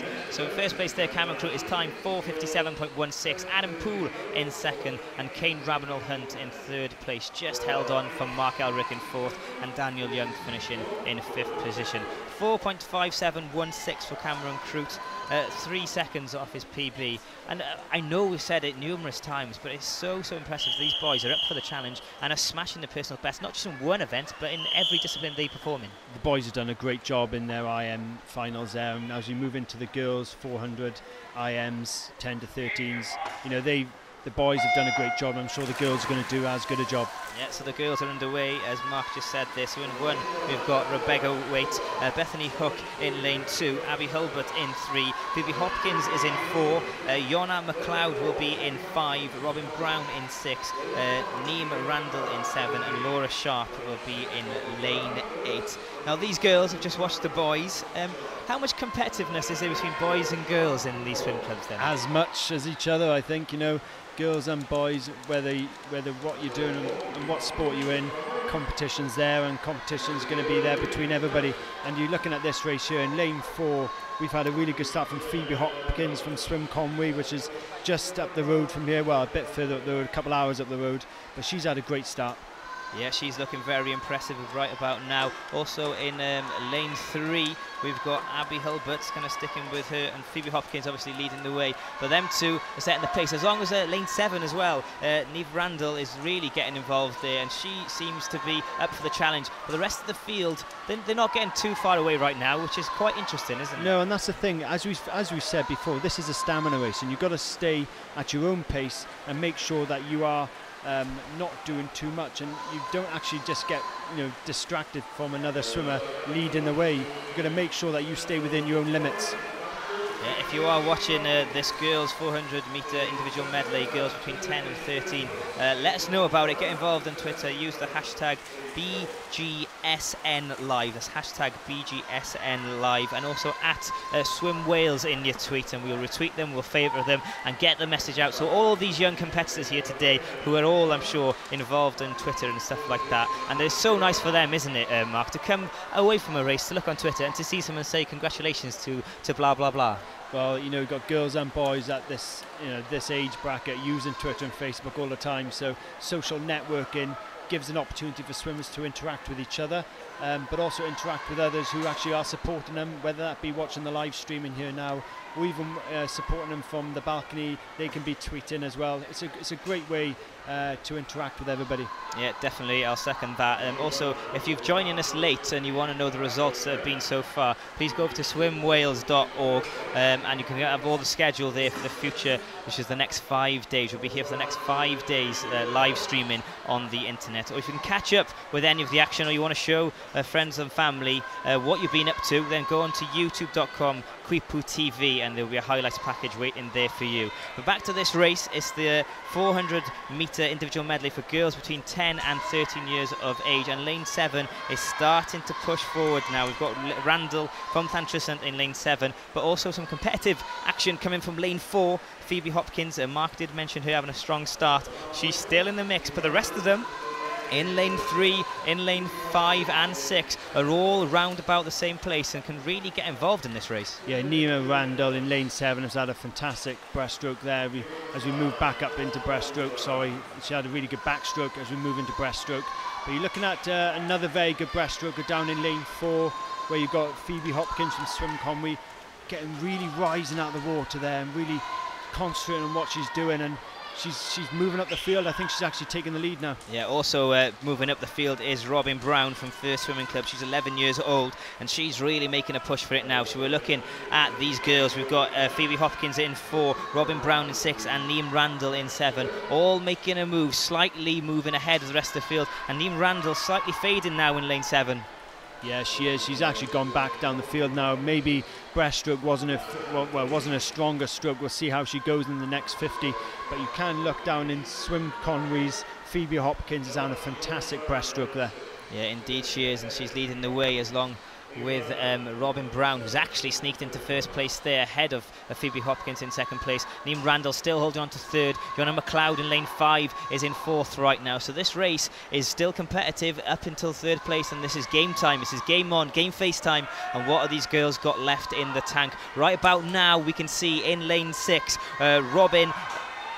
Robin Brown is starting to move away, and she's looking very, very strong, Mark. She's looking very strong, and I was concentrating most probably on Phoebe Hopkins in lane 4, but Robin Brown has had a fantastic swim, and as we're going to be coming to the end of the breaststroke, going into the next 100 of the freestyle, she's going to be very confident that she can actually see this race out. Yeah, Robin Brown in first place, then Phoebe Hopkins in 4th, but third place is extremely tight right about now. We've got in lane 5 Yona McLeod, in lane 7 Neem Randall, and in lane 8 now Laura Sharp, all neck and neck, touching the wall, not much between them. And this freestyle will be very interesting, especially for third place, and them girls have exploded off the wall. I tell you what, if you're looking down for a bit of a race, look at lane 7 and 8, where you've got Nima Randall and Laura Sharp from Llantriston and Mold. They're battling with each other for position in there, and they're really going for it. Yeah, but they're not quite catching up with third place at the moment. Right in the middle, Yona McLeod and Phoebe Hopkins in second. Got to watch herself there, but right in the front, but she is fading. She's not looking the strongest. There is Robin Brown in lane 6 with a freestyle. No, she's not, but she's going in lane 6. She's still quite way out from the field, but she looked like she was fading a bit there towards the end of that 50. But as you come down for the last 50, she looks like she's going to see out this race. Yeah, she's looking stronger now. She just faded as she touched the wall, but then she really pushed hard off that wall and just must have said a word with herself and said, come on, there's 50 metres to go, I can do this. And she is demonstrating that right about now. She is clear ahead, but look at second place. It's extremely close as we look at lane 5 and 4. Phoebe Hopkins and Yona McLeod are neck and neck. Also 7 is right involved there. Neem Randall is in the mix, but it looks like second place is going to go to Yona McLeod, who's really come back strong. She's had a fantastic race, and yep, as you said, finishing second is going to be Yona McLeod, and from Dunsett, we'll be really proud of that. Yeah, and Neem Randall holding on for third place there. She's from Llantrisant, which is an hour away from here, really held on. She got caught up a little bit in the race. The 3rd and 4th and 5th caught up with her, but then she exploded at the end to secure third place, and she'll be delighted about that. Another fantastic race there, Mark, and the standard is so high, and the competitive nature is very impressive. Yeah, very good, and a bit of a mention in third place for Laura Sharp there. She came flying back in lane 8. She was actually quite far away down the field when we entered the freestyle, but she came back into it as well. And the standards again are it's just really great to see, and swimmers performing at the level they are. Yeah, indeed, we'll have an official result for you now, because the board there's been a soft touch from lane 6 Robin Brown, so we'll have to wait for the official times here and results, but they'll be on you shortly. But we can confirm in that race. There you go. Robin Brown was in first, Yona McLeod second, Neem Randall in third, just about keeping Laura Sharp, who came 4th. We had a really strong finish, as Mark said, but not quite getting that third spot. So remember, if you're having any problems with your feed as you're watching this, the refresh button is the way forward. That is the correction zone. So just refresh your screen as you're watching. I'm sure you all know where that is on your screen. Refresh it and all should be completely fine, and I hope you're enjoying the coverage from the national pool here in Swansea. It's the British Gas Swim Wales National Summer Finals 2013, and it's been a great event so far.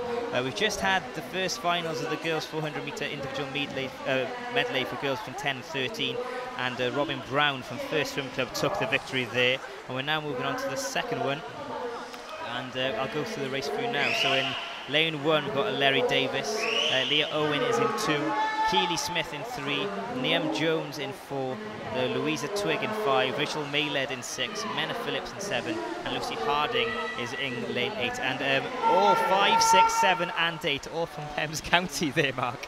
They will be screaming, and you can see the coaches very close to poolside, making sure they're giving their swimmers all the confidence they can. And looking in lane 7, looking at Menna Phillips from Thames County leading the way at the moment, closely followed by in lane 6 Rachel Maitland, and down in lane 3 Keely Smith from Wrexham's doing very well. Yeah, indeed she is. It's been quite a quick start to this one, mainly because of the competitive nature, I'd imagine, between the 4 Thames County girls. They want to beat each other and then seal that win. They are, I'm sure they do as well. And Menna Phillips has had a really good start. You've got a good battle going on between Louisa Twigg and Rachel Maitland, the other Thames County swimmers. But just having a look at lane 3 again, Keely Smith from Wrexham's doing a great job. Yeah, she's up there as well, keeping up with the Thames County girls. Now, this is an interesting one for the coaches, especially as all their girls are this side of the swimming pool. And how do you decide who you want to win? Because there's 4 of you involved. I think from a coaching point of view, obviously you have to err on the side of being neutral and making sure that you give all the swimmers the right advice.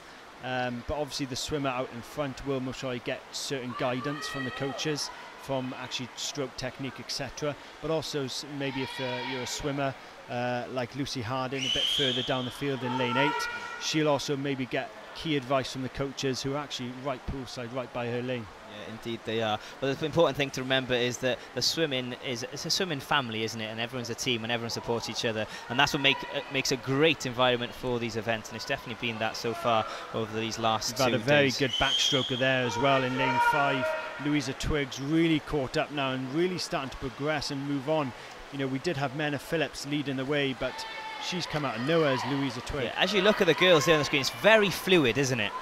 Yeah, definitely. And you know, I think the girls, you know, come through the water very confidently, and they, you know, the technique they show is absolutely fantastic. Yeah, so we're switching now from the backstroke to the breaststroke, and the Thames County girl in lane 5, Louisa Twigg, is leading the way right now. Also in lane 7 is Menna Phillips sticking with her, and also in lane 3 Keely Smith, who's from Wrexham, is sticking with them too. Also in lane 1, still not out of it, is Larry Davis from Bridgend. A lot of Welsh clubs in this heat right now, and they're all going for it, and they'll know each other very, very well. Yeah, these girls will swim against each other on county levels as well, and other events and local events at certain leisure centres. So they will know each other very well. They'll know each other's strengths and weaknesses. But at the moment, you've got Louisa Twigg in lane 5, really leading the way at 12 years of age. Menna Phillips, maybe a year older than her, 13. Just falling back a bit now in lane 7. Yeah, indeed she is. So just to remind you of who's in action right now, so Larry Davis in 1, Leah Owen in 2, Keely Smith in 3, Niamh Jones in 4, Louisa Twigg in 5, Rachel Mayled in 6, Menna Phillips is in 7, and Lucy Harding in 8. And as we come now down for the breaststroke, the final leg of the breaststroke, really excelling herself right now. In lane number 5 is Louisa Twigg. She's looking very, very comfortable, but for second place, it's very tight. It's exciting for second and third, and in the third lane, Keely Smith from Wrexham still in this, but in lane 4, Niamh Jones from Penarrail has actually come into it as well and really starting to push on now. We'll see what her freestyle's like. Yeah, Menna Phillips in lane 7 is also in the mix, and the crowd are getting excited now because they know that this is close, and now is the time to push because we're onto the freestyle now, and Louise Twigg is really opening up, and she's going to try and make as much as she can of this lead. She came out of that push from that turn there, excited to try and be in the lead and make sure she stays in the lead as well. And she's opened up a big gap now. I think it's all about second and third spot now, which is very still tight. Yeah. You've still got the Wrexham swimmer Keely Smith in there. Yeah, indeed, and lane 4 is in second place at the moment. It's Niamh Jones from Penarheol. She's doing very, very well, but the chasing pack is started by Keely Smith in lane 3, and these girls, they will not catch Louisa Twigg in lane 5. She's looking extremely comfortable as she comes for the last 50 metres. But second place now, they've got to go for it, these girls, if they want to get second. Such a confident swim from Louisa Twigg in lane 5. She's such a confident swim coming down for the last 50. As we see the turns there for second, third and fourth, it's still race on. Yeah, indeed it is her race to lose now. Louisa Twigg, she will win this, but second place is very exciting. Lane 3, lane 4, even 6 and 7 could make an impression on this race, but right about now it is Niamh Jones in lane 4 from Penarheol, 13 years of age, leading the way, but she's got to watch herself because lane 1 is fighting back. Also lane 3, Keely Smith is really pushing hard, and this is going to be a battle. We've got the winner, there she goes, Louisa Twigg, to finish the race in first place, but there comes second place. It's between Jones and Smith, 3 and 4. I think it's going to be, yes it is, it's going to be Jones in lane 4 and Keely Smith in third place in the third lane.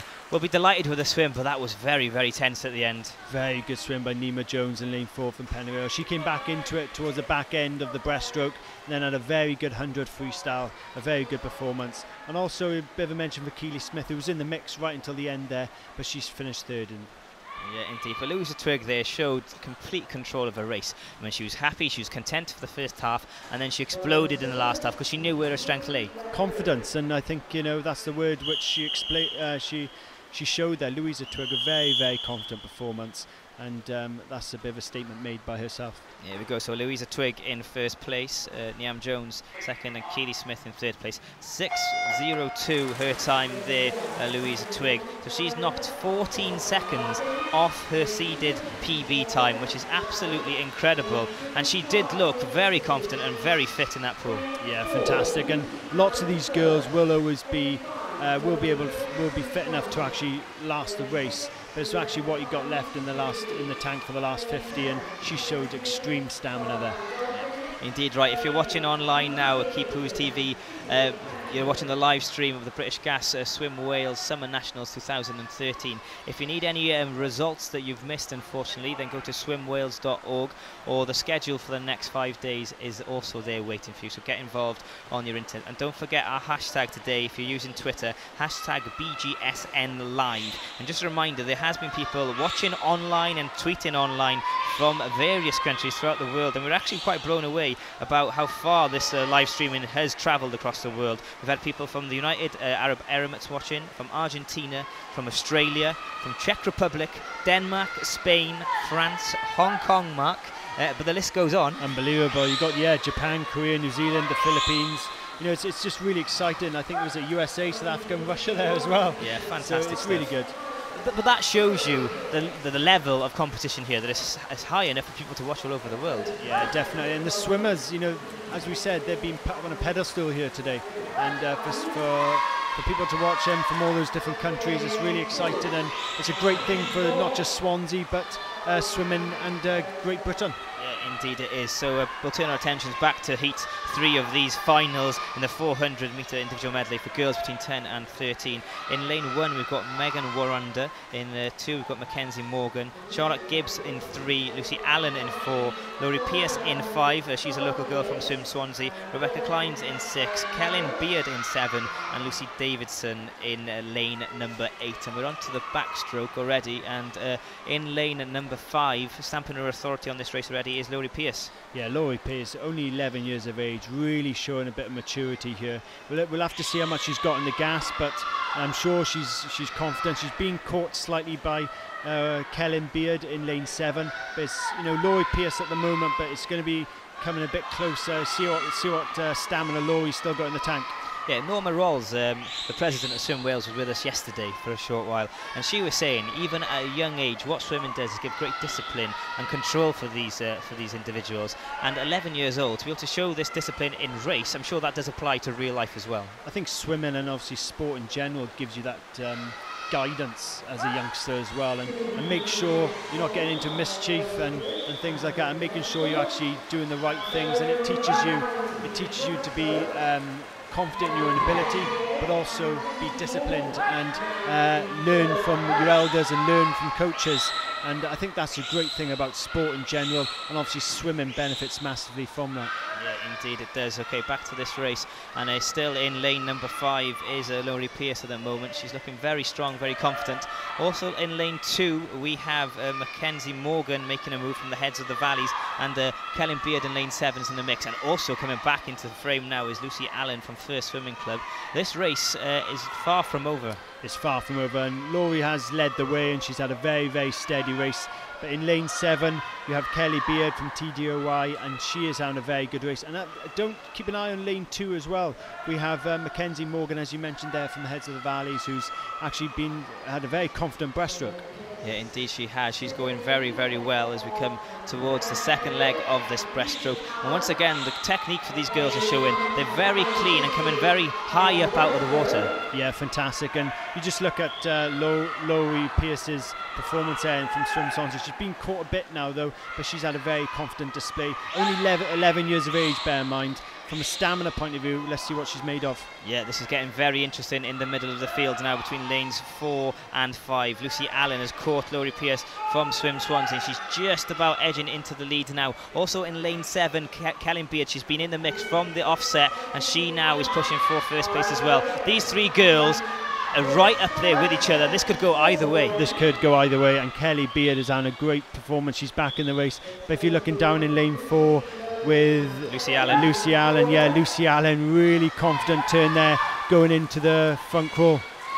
Yeah, this is her time to shine. There's 100 to go. Lucy Allen really will be hoping. She's caught up with Laurie Pearce. She's thinking that she maybe got more in the tank, and this is her time to show that. Kellen Beard also making a move in lane 7, and these girls are showing some great stamina now. Yeah, fantastic. And Laurie Pearce needs to get back into it and get performing more, but she's just falling a bit behind. Lane 4, Lucy Allen from First Swimming Club is really doing a good job here as we turn into the final 50. Lane 7, keep an eye on Kellen Beard from TGOY. She's still performing well as we turn into the last 50 here now.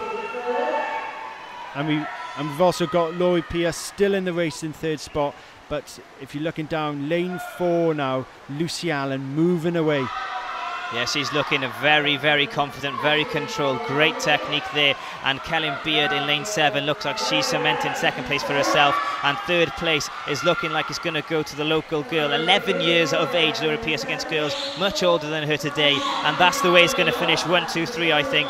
We've got right there Lucy Allen finishing in 1st place. She'll be delighted with that. In lane 7, Kellen Beard, and Laurie Pearce finishing right about now in 3rd place. A very interesting race, that one, and it just changed right towards the end, halfway mark, didn't it? Absolutely. And you had Laurie Pearce from Swim Swansea, 11 years of age.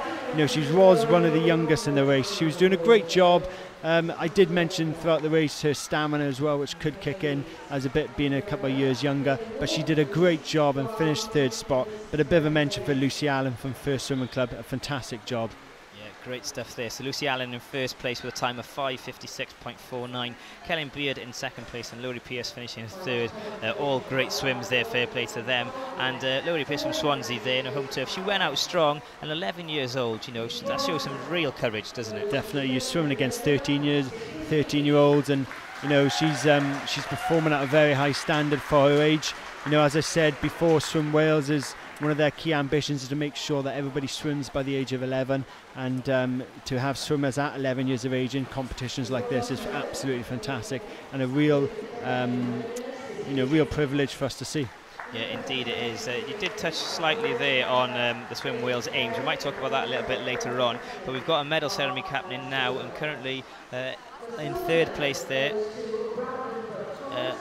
Yeah, we've got Benjamin Rayner there taking his 3rd place. 2nd place is Brandon Bud Thomas. This is for the 400-metre individual medley for boys between 11 and 12.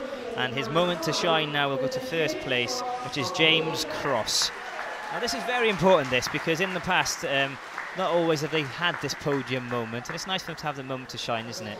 Well, you know, it's something that they may experience in the future as well as young swimmers. So for them to be doing that at that age is great, and it gives them a bit of notoriety as well around the pool. Yeah, indeed. A story that I did mention yesterday, the Ryan Giggs, the footballer, he only keeps on display the medals of matches that he's lost in finals as motivation. Do you think some of these boys could do that? If they got second and bronze and silver, keep them to motivate them for the future? Whatever works for you, isn't it, at the end of the day? And if that works for Ryan Giggs, and it might work for some other swimmers as well, you know. I think, you know, whatever motivates you, you need to make sure that that is what you do. Whether that be training, whether that be in the pool itself, or whether that be working with the right coaches, you need to understand that what you do inside the pool is all what counts at the end of the day. Yeah, definitely. Motivation is a difficult thing to keep going, especially with the age groups we have here. So keeping focused, and the coach's job, I suppose, is to keep them people focused. And you're dealing with teenagers at the end of the day as well. You know, teenagers with many different distractions, whether that be social networking like we're doing today, or whether that be you know, other things as well. Growing up, you know, coaches and parents play a huge part in focusing the kids on trying to achieve things like today. Yeah, indeed they do. Okay, we're going to go back to the finals now, the 400-metre individual medley for girls between 10 and 13. It's already underway, so I'll go through the 8 that are in the pool right about now. We've got Kimmy Buchanan in 1, Abigail Jack is in 2, Chloe Wilshire in 3, Amy McCrosty in 4, Lucy Gerard is in 5, Elizabeth Arnold in 6, Annalise A. Bynon in 7, and Morven Adams in lane 8. And interesting there to see that in lane 6 we've got Elizabeth Arnold and Annalise Bynon from Cardiff and Swansea right next to each other there. Yeah, and Lucy Gerard's actually gone off very well and a really good start. Elizabeth Arnold from Swansea still got a bit of catching up to do, but a very, very good start in the middle section. In lane 4 we have Annie McCrosty from Dun City and Lucy Gerard from Birmingham, all doing really good jobs at the start here. Yeah, you mentioned there Morven Adams there, 11 years of age, and also we had Lily Pierce, 11, from Swim Swansea, doing so well in the finals before her. And one of the aims that Swim Wales have got is for every 11-year-old child to be a swimmer by 2020. Now that is definitely something we can achieve, isn't it? Definitely, and that's something what we're doing as a governing body to work towards.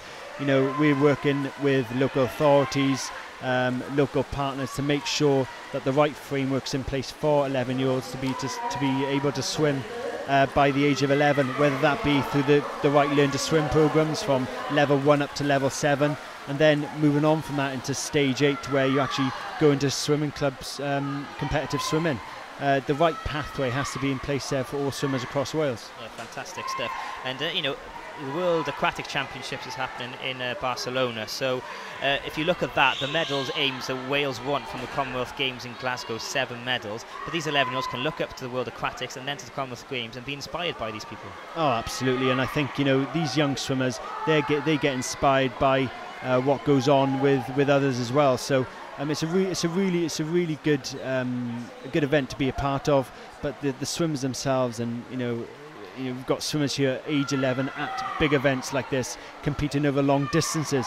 So that shows that the right pathways locally are in place. Yeah, and that is absolutely great to hear that the pathways are in place. So if you want to get involved, please do so with your kids, or even as masters swimmers. Everyone can get involved with swimming. That's the fantastic thing about it. People of all ages can get involved. And at Swim Wales, if you want any details, swimwales.org will have all the information, so please do get involved. So back to this final we have here, Mark. Heat 4 of all the finals we have, and right about now in lane number 4 we've got Amy McCrosty really kind of setting the pace. Yeah, I mentioned her at the beginning there. She's had a really good backstroke there. As we move into the breaststroke, she stayed under the water there. Look at her, she stayed there very long. Now she comes up. She's had a very good backstroke. We'll see what her breaststroke's like. Down in lane 2 as well, in the yellow hat, Abigail Jack from Leeds, another Leeds swimmer performing well, and she's really actually catching up slightly here as well. Yeah, and lane 3 and 5 are also considering making a move. Chloe Wilshire in 3 and Lucy Gerard in lane 5 is really pushing it now and trying to make their best, but quite clearly ahead now, looking very comfortable, and great technique, especially from first and second place at the moment. Yeah, Abigail Jack is actually coming right back into this race. A good middle section though for third spot. In the third lane we have Chloe Wilshire from Bridgend, and down in lane 6 Elizabeth Arnold from Swim Swansea, who's actually still in it. But if you're looking at it, lane 5 Lucy Gerard from Birmingham still in the race here as well, as we turn into the second 50 for the breaststroke. Indeed. Now, stamina, endurance, we've discussed this many a time, but you know, it really is important in this event, but mental strength is also very, very important. You've got to be mentally headstrong. You've got to know what to do in the race and when to do it at the right times. It's a timing thing as well. So if you're going to push on, you've got to push on at the right time. Yeah, knowing your body is a key to this event. This is the 400-metre individual medley for girls between 10 and 13. At the moment in lane at number 4, Amy McCrosty is stamping her authority over this, but she is being pushed all the way by Abigail Jack in lane 2 from Leeds. Yeah, and down in, I think it's lane 5 as well, we have Lucy Gerard from Birmingham, who's actually putting a bit of a battle with a good breaststroke. But out in front, as we said, Amy McCrosty from Dun City. Dun City will be really proud. She's putting a really good performance here going into the last the last 100 freestyle. We can see McCrosty ahead there from Abigail Jack. And in the freestyle now, Abigail Jack's got to go some to catch her, hasn't she? Oh, she does, yeah. But I think, you know, in all honesty, Amy McCrosty is looking very, very comfortable at the moment in her freestyle. Abigail Jack's still pushing on, and it looks like now your body is a key to this event. It's going to be Isabella Berlin, who's going to keep, well, down in the 5th lane, is going to be looking to get 3rd. Yeah, Lucy Gerard could mount an assault here if you want. She has caught up slightly with Abigail Jack, so that we'll keep our eye on that second 100-metre individual medley for girls between 10 and 13. But it looks very comfortable at the moment in Crosty in lane 4 from Dun City Aquatics. She's 13 years age. She's looking very strong, full of great speed and a great technique. And also in second place, Abigail Jack, she's looking like she's fending off lane 5, Lucy Gerard. Yeah, it looks like a good battle though for the last 50. But as you said, Amy McCrosty leading the way, and she's going to finish very strong. A good battle here for 2nd and 3rd though. Yeah, indeed it is. Lucy Gerard trying her best to catch up with Jack, and she's going to push her all the way to the line. I'm not sure if they can see each other. Abigail Jack is going to be caught, I think, right at the line. Oh, that is so close. And yes, she was caught. Lucy Gerard in lane 5, absolutely blasting the last 25 metres and catching Abigail Jack. Lucy Gerard, a fantastic swim from Birmingham, a really, really good swim, and she has actually got a very good surname. Yeah. Are you a Liverpool fan? Yes. I got it eventually, didn't I? There we go. Right, we'll go for the official results there. What a fantastic race that was. Brilliant stuff. Amy McCrosty in first place, a time of 5.4626. Lucy Gerard in second place, and Abigail Jack in third place. A great performance there, and a very, very tight race right till the end. And we keep saying it, it's great to see it competitive throughout the whole 8 competitors. It is, yeah, and you know, we've seen that throughout the day, obviously this morning firstly with the heat IMs, and then the finals here now. Yeah, right then, the medal ceremony is underway at the far side of the pool. So over we go to that. In third place there, I believe that is Kane Ravenel-Hunt for his performance in the 400-metre individual medley for boys between 13 and 14. Adam Poole in second place from Warrington, and the local boy, this will mean a lot to him, Cameron Croot from Swim Swansea, getting a massive round of applause from the crowd, and he deserved that victory. He really demonstrated that he knows what he's doing. He had a great swim, didn't we? We only watched him maybe about 20 or so minutes ago, and he had a fantastic swim. He swims without a swim cap on, so he's very noticeable in the water, but he'd be very delighted with that on his home turf, getting the win. Yeah, great stuff from them, and then boys will treasure that moment there. It's very important to have their moment, and as they walk off back to the crowd, I'm sure they'll have a quick look and a picture with their medals. And it's important for the scrapbook as well, isn't it? Well, mums and dads will be taking lots of photos poolside, and whether that be where you finish first, second, third, it's great to be part of the event and actually competing at this level. Yeah, if you're friends of mums and dad and watching from afar, and they do tweet about their son or daughter's success, please retweet it and use the hashtag BGSNLive. We'd love to see all the tweets, and they're coming in thick and fast, and we do thank you for that. Also, if you've missed any of the results so far or want to know the schedule for the next 5 days, go over to swimwales.org. All the details are there. And also, if you want to see any highlights of anything you've missed, you can go over to Kwipu's YouTube page. That's youtube.com/Kwipu TV. So please do get involved with that, and show the swimmers that have been involved today, because they can check themselves out as well, which is a great thing, isn't it, that you can swim and then go home and watch yourself. Oh, it's great. It's absolutely fantastic, and I'm sure lots of swimmers will be doing that. And obviously, as I said, lots of swimmers these days at this age I use social networking on a daily basis. So they'll be going home, they'll be checking out videos, they'll be posting videos saying, look what I did today. And that's a great thing about this. Yeah, good stuff. When it comes to training then, because I know in golf they use a video method of watching your swing and analysing it, can the same be applied to swimming? They do it all the time. If you're looking at certain swimming clubs, top swimming clubs, they use underwater cameras to look at your techniques, and the coaches do that poolside, so you get that immediate feedback as well. And also, I'm not sure how much we've spoken about Aqua Passport before as well, but the new Learn to Swim tool from Swim Wales, there you can actually see live video coverage of swimmers' techniques under the water in Learn to Swim programs. Okay, fantastic stuff. So Aqua Passport can be found where? At swimwales.org as well? Aqua Passport has its own website, aquapassport.com, www.aquapassport.com. It's the new governing body back to Learn to Swim programme, which has been rolled out across Wales. Yeah, fantastic stuff. Okay, we'll turn back to this 400 metre individual medley for girls between 10 and 13. We've reached final number 5. In lane 1, we've got Simonova Hoyland. Apologies if I got your name wrong there, but that is a mouthful. It's worse than Geraint, and that's a mouthful as well. In 2, Isabel Bunn. In 3, Honey Butterworth. Beth Constance in 4. Isabella Berlin in 5. Tia Ward in 6. She was very successful yesterday. Safia Sheikh in 7, and Georgia Williams in lane 8. And it's been a really good start down in lane 8 as well by Georgia Williams from Chester. You've also got a really good start over the far side by Isabel Bunn from Leeds, another Leeds swimmer performing well. As we said, lane 8 in the white cap. Georgia Williams having a really good race so far. Yeah, right about now, lane 2 and lane 8, obviously very far away. They won't be aware of each other right now, will they? Maybe not. It is difficult to see, especially when you're doing the backstroke, to look overwards.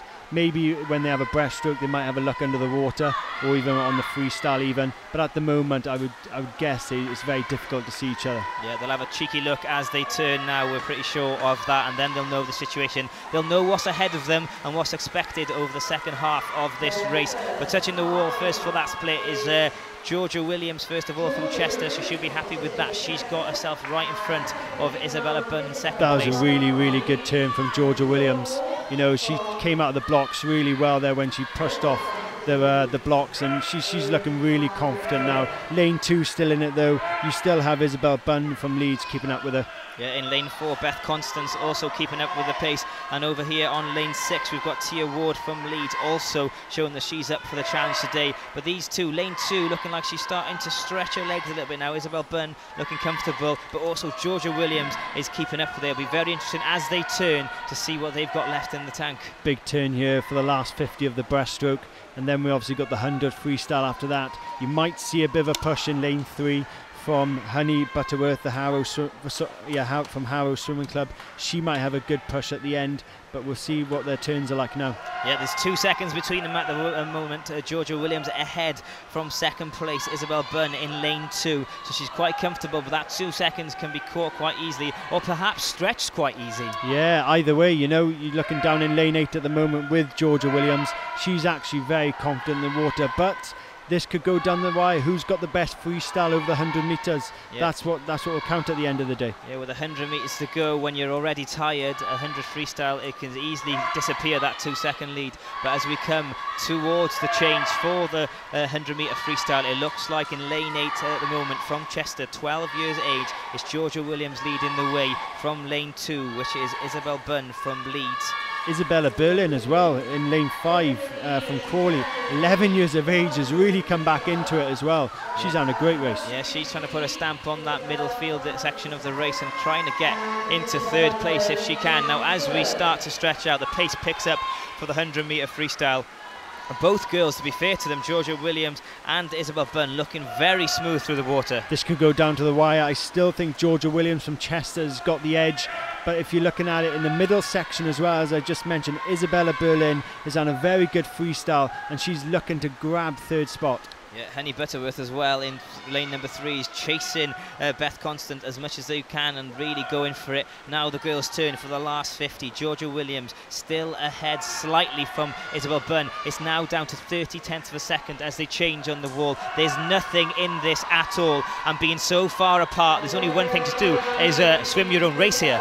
Just keep doing what you're doing, concentrate on yourself. As you come into the last 25, That's what you got to do. And it looks like, as I said, Georgia Williams is going to have it, but maybe not. It looks like Isabel Bunn is coming back into it. Yeah, Isabel Bunn is finishing extremely fast on lane number 2, and she's caught Georgia Williams, and Isabel Bunn will take it into second place goes to Georgia Williams in lane 8, and third place goes to Isabel Berlin right in the middle. But what a fantastic swim from Isabel Bunn all the way out in lane 2, and also Georgia Williams in 8, but they really had to stick to their game plans there. Well, I thought Georgia Williams was going to have it there, but Isabel Bunn came right back into it with a brilliant last 25 freestyle, and I was really impressed with her. Also Isabella Berlin in the middle section in lane 5 from Crawley. She had a really good swim as well. And as we see, lane 7 there, Safia Sheikh from Wolverhampton just finishing off the heat. Well, sorry, the finals. Yeah, fantastic stuff. That was a superb swim. So, to clarify the results, Isabel Bunn in first place, 5:40.15. Georgia Williams been just losing it in second, and Isabel Berlin in third place. Fantastic stuff there. 5:40 her time there, Isabel Bunn. 4 seconds off her PB. Once again, these competitors are stepping on up. It's all about standards, Geraint, and you know they're setting them again here today, and this morning was the same, and this afternoon it's carried on when they left off, and the girls are performing really, really strong here. And as you can see here, the girls have gone off the blocks here, off the butterfly for heat 6 of the 8 and finals, and they've really gone flying. Yeah, they've moved off really, really fast. So in lane 1, we've got Ellie Westoby. In 2, we've got Eloise Clements. Daniel Richards in 3. Kirsten Laurie in 4, Megan Rogers in 5, Kiera Skloschen in 6, Katie Cooper in 7, and Natalia Sharp concludes this race in lane number 8. And as Mark just said, Mark Tancock, Regional Business Manager for Swim Wales and an ex-swimmer himself, says the girls have gone very, very fast. And lane 2, extremely fast, Eloise Clements. Yeah, just having a look at Eloise there, her technique of butterfly, really arching her back, getting out of that water, giving her enough rhythm to go forward and lead this race.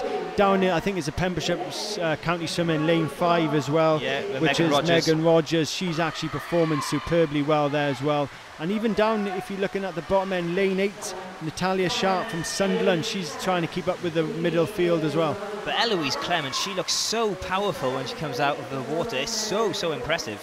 It's really impressive, and that butterfly she just put in was really good there. We'll see what her backstroke's like now, but it look like she's being dragged back slightly there by the Pembrokeshire County swimmer Megan Rogers, but we'll soon see. But it looks like she's got a confident backstroke as well. Yeah, Eloise Clements in lane 2 leading the way, then Megan Rogers in 5, literally neck and neck with her, and the rest of the field, is fair to say, are right next to each other. Any of them could make the move in third place and perhaps progress to second or first, because there's a long time to go in this race. Tactics play a very key part in this race, and these girls will know what they want to do, won't they? They will, yeah, and as you said, third spot is really up for grabs.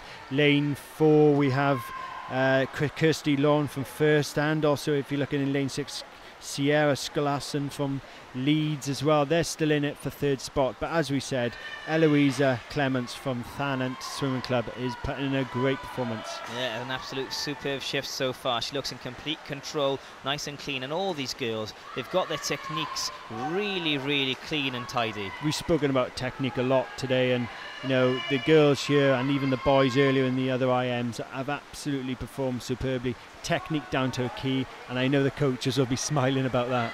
Well, that's the thing, because, you know, if you're a bysider watching sport, sometimes you think, oh, technique, that's the boring bit of the race. But that is the important stuff. Without technique, you can't achieve the things, the fast times that you need to achieve to progress. No, absolutely not. And it goes down to any sport. Technique is critical.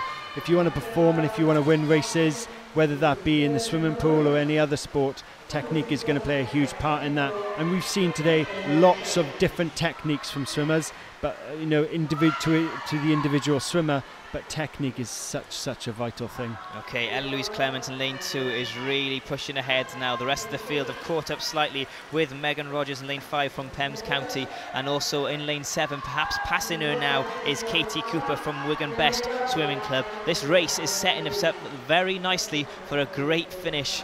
But Eloise Clements is looking very strong. She is, yeah, and she's still keeping strong there as well, Eloise is. But she's been caught, I think it's in lane 7, with Katie Cooper, who from Wigan Best, who's had a very, very good turn there as well. She comes up for the last 50 of the breaststroke. Yeah, a soft touch on the wall there by quite a few of the girls, so unsure from the score, but officially of the times and who is actually in the lead. But to our eyesight, it really looks now that Katie Cooper in lane 7 has made her move, and she has moved in front of the rest of the pack. Eloise Clements in second, and in the second lane fading slowly and being caught up by lane 1 and also lane 5 and 6. This could be an absolutely outstanding finish, Mark. She had a very, very good turn at the top end, did Katie Cooper from Wigan Best, and she's now starting to stretch, maybe just a length in front of Eloise Clements, but Eloise is still in it. She's been in it from the start, so don't count her out. And as we turn, and now it is Katie Cooper in front as we go into the 100-metre freestyle to finish. In second place, Eloise Clements. In third, we've got Ellie Westerby in lane 1. So the outside lanes really excelling themselves. They are, and Eloise has just dropped back a bit now. She's got a bit of competition on the inside of her from Ellie Westerby from Hereford in lane 1, who's actually coming up the inside there, really battling for second spot with Eloise. But as we said, in lane 7, Katie Cooper is actually having a really good freestyle at the moment. Yeah, her best time, or seeded time, whatever you want to call it, PB, is 5:49.84.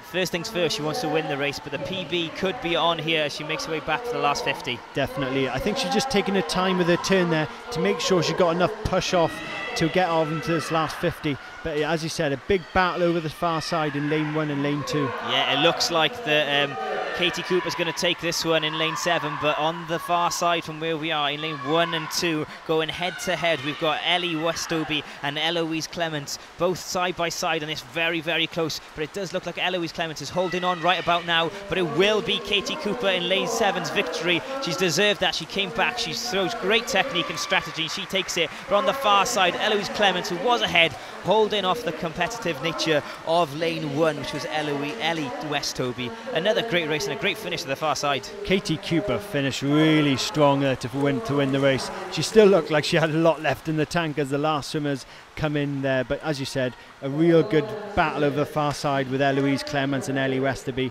but it was a good battle right down to the end with Eloise Clements just coming out on top. Yeah, just coming out on top. 5.37.78 for Katie Cooper. That is smashing her PB by quite a bit. We said it was on, and indeed she did it, and she delivered, so well done her. Eloise Clements in second place and Ellie Westoby in third.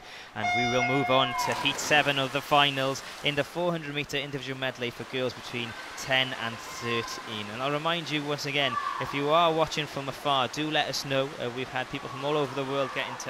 I won't name them all this time, but we've had people from Argentina, Australia, Denmark, Hong Kong, Korea and Japan, New Zealand, South Africa, Russia and the US of A, which is really amazing. So if you're one of them people, please tweet us now and let us know. Use the hashtag BGSNLive. And if you're not on Twitter, you can go on Twitter's homepage anyway. You can put in the search, which is at the top right of your corner, the hashtag BGSNLive, and you'll see all the tweets that have been tweeted from wherever they are in the world collectively on one page. And that is basically a demonstration of the great event that's happening here today. Fantastic, and it's great to hear so many nations tuning in for this event today, and it just shows the reach this event has, and also the actual as I said before, swimmers the opportunity to actually be put on a pedestal and be shown all over the world. Yeah, indeed. Also, you're obviously watching the live feeds right now from Quipu TV's live coverage, but also Quipu TV's YouTube page is /Quipu TV, and you'll get a highlights package of everything that's happened so far today in the pool. So please do check out that if you're late joining us. It was worthwhile, it will be worthwhile, because PBs have been smashed all over the place. Now, back to the 400-metre individual medley. Beside me is Mark Toncock, Regional Business Manager for Swim Wales, an ex-swimmer for the City of Swansea before they merged to Swim Swansea, and also the brother of the very talented Caris Tancock, who swam for Wales. Will your sister be happy with that? She'd be quite happy with that, yeah, but obviously I didn't reach the standards she got to, but some of these girls here have got a really good opportunity. at the age they are now, 10 to 14 years of age, to actually go to standards which my sister's gone to, and even above that as well. Yeah, fantastic stuff. So in this final so far, they've already started, as you can see on your screen. In lane 1, we've got Rebecca Fisher. In 2, Laura Barnes. Talia Merriman in 3. Victoria Gnant in 4. She's been a prominent force throughout the 2 days from Leeds. Also Lauren D. Harrison in 5. Molly Findler in 6, Hazel Fox in 7, and Sophie Smith in lane 8. We've had a really good start. Well, we've had the butterfly, and then we're now down into the last 50 of the backstroke, and in lane 3 we have a real good swimmer, Talia Merriman from Pembs County, who's actually performing really, really well. Yeah, she's leading the way so far. Close by her is Gnant, Victoria Gnant from Leeds. I mentioned she's had a successful championship so far. She's doing very well. But the girls in lane 6 and 7 and lane 1 are right by them, and they're in the mix. And all these girls will be fully aware of what's happening around them right now and fully control of their race plan. And they're all implementing it quite well, I would imagine. Control your emotions. Don't go too fast too soon. It's all about timing, and these girls will know that, and they've got to concentrate on their own race. Yes, their field is very close at the moment and it can go either way. Yeah, in lane 4 with a great technique, Victoria Gnant, she's really coming out higher, out of the water. Yeah, fantastic. And you know, the techniques lots of these girls show are just amazing. Really coming out high, making sure your shoulders come above the waterline, and then pushing down to get enough motion to go forwards. Yeah, this is final number 7 out of 8 for the girls 400 metre individual medley for girls between 10 and 13. And every single one has been absolutely amazing so far, and we do say again and again, PBs have been broken in nearly every single event, not just today, not just this morning, but yesterday as well, in the evening, afternoon and morning session. The standards so far in this British Gas Swim Wales Summer Nationals 2013 has absolutely been amazing. Back to this race we go, and as we look at it right now, it looks like lane 6 is moving slightly ahead, and that is Molly Flinder from Leek. Yeah, Molly's had a really good race, and you can hear some of the crowd from the sidelines shouting words of encouragement to, I don't know who, but to some of the swimmers. And in lane 7 next to her as well, Hazel Fox from Pembs County is actually having a really good swim. I think that might be some of the coaches which are shouting to their swimmers to try and give them encouragement, tell them to do something maybe they aren't doing, or maybe even tell them to push on and try and go for it. Yeah, indeed. And also in lane 3 from Pembs County, Talia Merriman is pushing, and straight next to her in lane 4, Victoria Gnant from Leeds is pushing her all the way. So we turn to the last 100 metres, the freestyle, and really opening up her pattern now and her stroke is lane 6, Holly Findler. Yeah, the field's opened up now. He's still got a bit of a battle for 3rd place. In lane 1 we have Emily Johnson, in lane 3 Lucy Bouchon, and in lane 5 Katie Taylor as well. Lane 4 Megan Perry, who's actually going for 3rd spot as well. Yeah, indeed. And also on this far side, Hazel Fox is keeping in touch in lane 7, but it does look like the lane 6 is looking very comfortable there. Lane 6 is Molly Findler from Leek. She's 12 years age. She's looking very confident, but lane 7 is pushing. If anyone's going to do it and catch her, it looks like it's going to be Hazel Fox in lane 7 from Pembs County. Yeah, apologies, I read from the wrong heat, but yeah, as I said, a big battle for for 3rd position with Rebecca Fisher, Talia Merriman and Laura Harrison all still giving it a go, but Laura Harrison's really dropped down the field. Yeah. It looks like it's going to finish up here. Yeah, Molly Findler's going to get 1st place. Hazel Fox will be in 2nd, but 3rd place, on the far side. Looks like Rebecca Fisher from Leeds is going to steal it, and 4th place is extremely tight. That could be a dead heat. That was so close, it's hard to call. Very, very, very close, but a really, really good race all round, and it's a great finish by Molly Findler. She's come 5:34.88 with a final finish. Really, really strong swimming. Yeah, once again smashing her PB by quite a bit. Delighted with that news, I'm sure. And she showed great maturity in that race, and she really controlled it. Yeah, for a 12-year-old, that's real strong maturity. You know, she's actually racing against swimmers and maybe a year older than her as well. So, you know, very, very strong race, and to finish like that was great to show. Great stuff. So in 1st place, Molly Findler, Hazel Fox in 2nd, and Rebecca Fisher in 3rd place. All them girls were delighted as we move on to the final of these finals, which is number 8.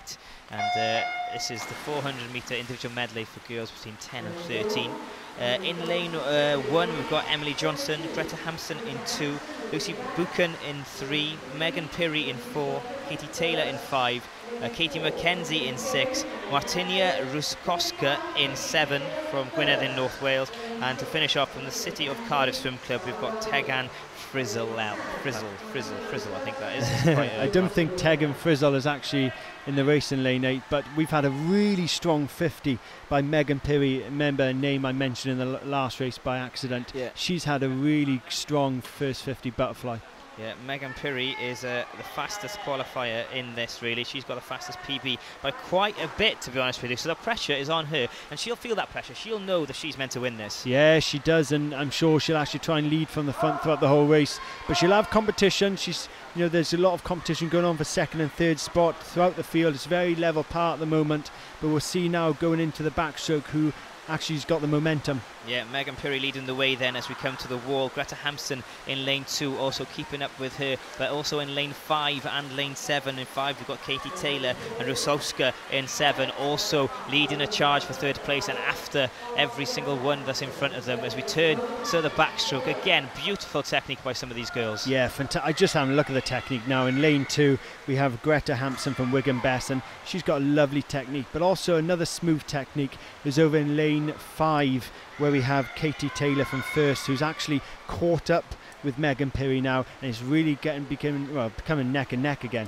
Yeah, it is neck and neck between lane 2, which Mark mentioned there, is Greta Hampson, Megan Pirrie in 4 and Katie Taylor. Not much between them girls right now as we finish the first half of the backstroke. They'll come back for the second half of it, and it'll be very interesting to see who's caught who. Greta Hampson in lane 2 now is in the lead, Katie Taylor second, and Megan Pirrie slipped down to third position.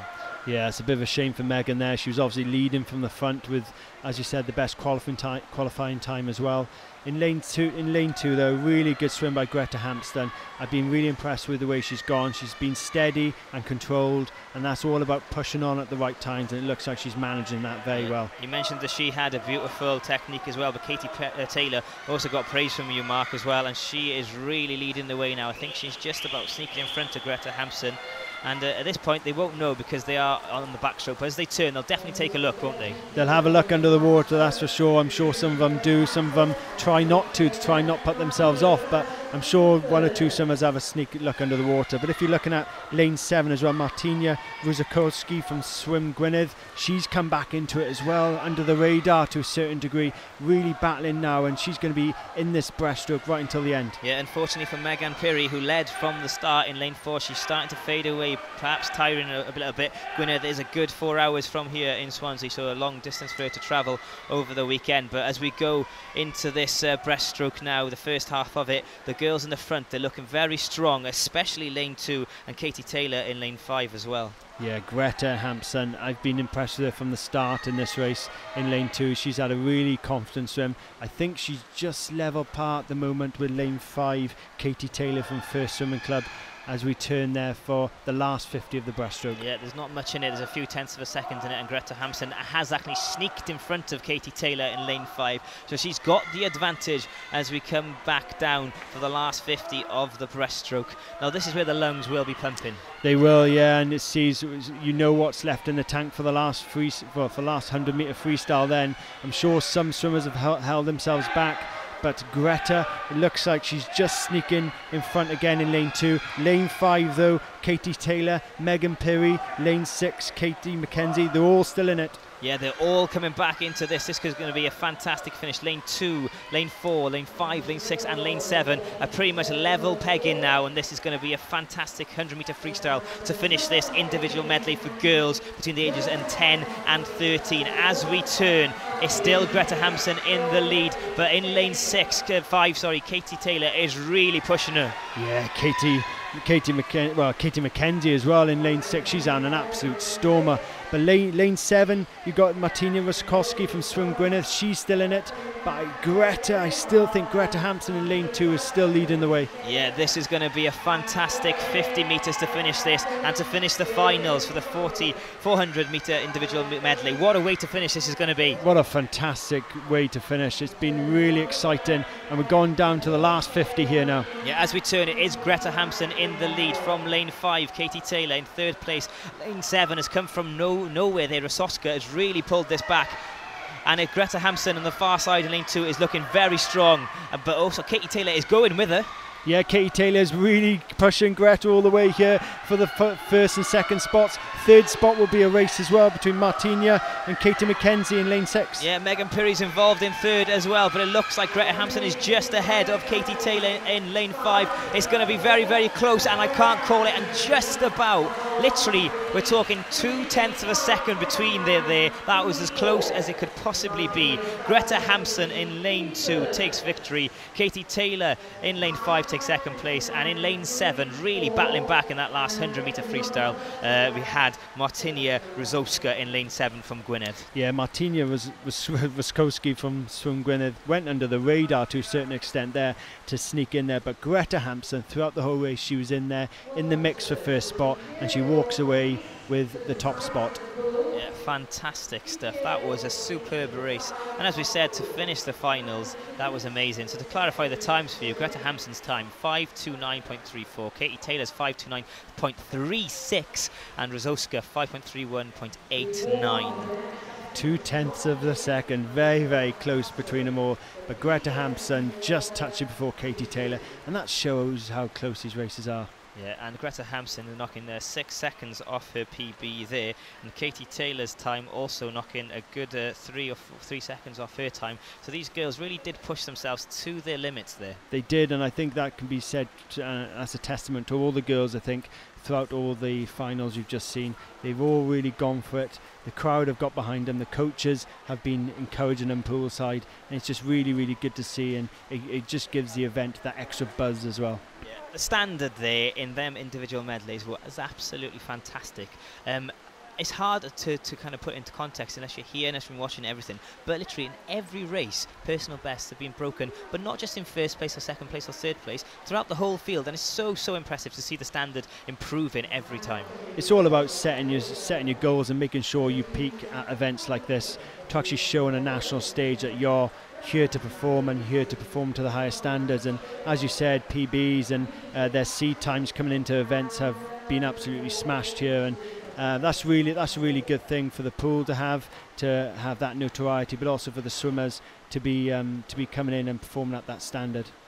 Yeah, and these competitors who take victory, what does that mean to them? Where can they go next with that, and how much will that spur them on? Because in training it must spur them on to say all that hard work I put in for 3 months or 6 months, all the early mornings was definitely worth it. Absolutely, and the coaches will be saying that to them as well, and so will their parents, because I think their parents play as big a part in this as well, with all the dedication they show by taking them to training and making sure they're eating the right things and doing, as we talked about earlier, the land-based training side of things. But they can go on to bigger and better things now. You know, their coaches will be the best people to guide them down the right path, whether that be onto more national events, maybe more swimming events, south of the border down in England way. But that it just depends. There's obviously the summer nationals here every year, which are really well attended, and I'm sure some of these swimmers will be back next year, making sure they perform to the standards they have done today, or if not better. Yeah, if not better indeed, because even if you've not had the time you want today or not got the position you want, seeing someone else succeed will only spur them on.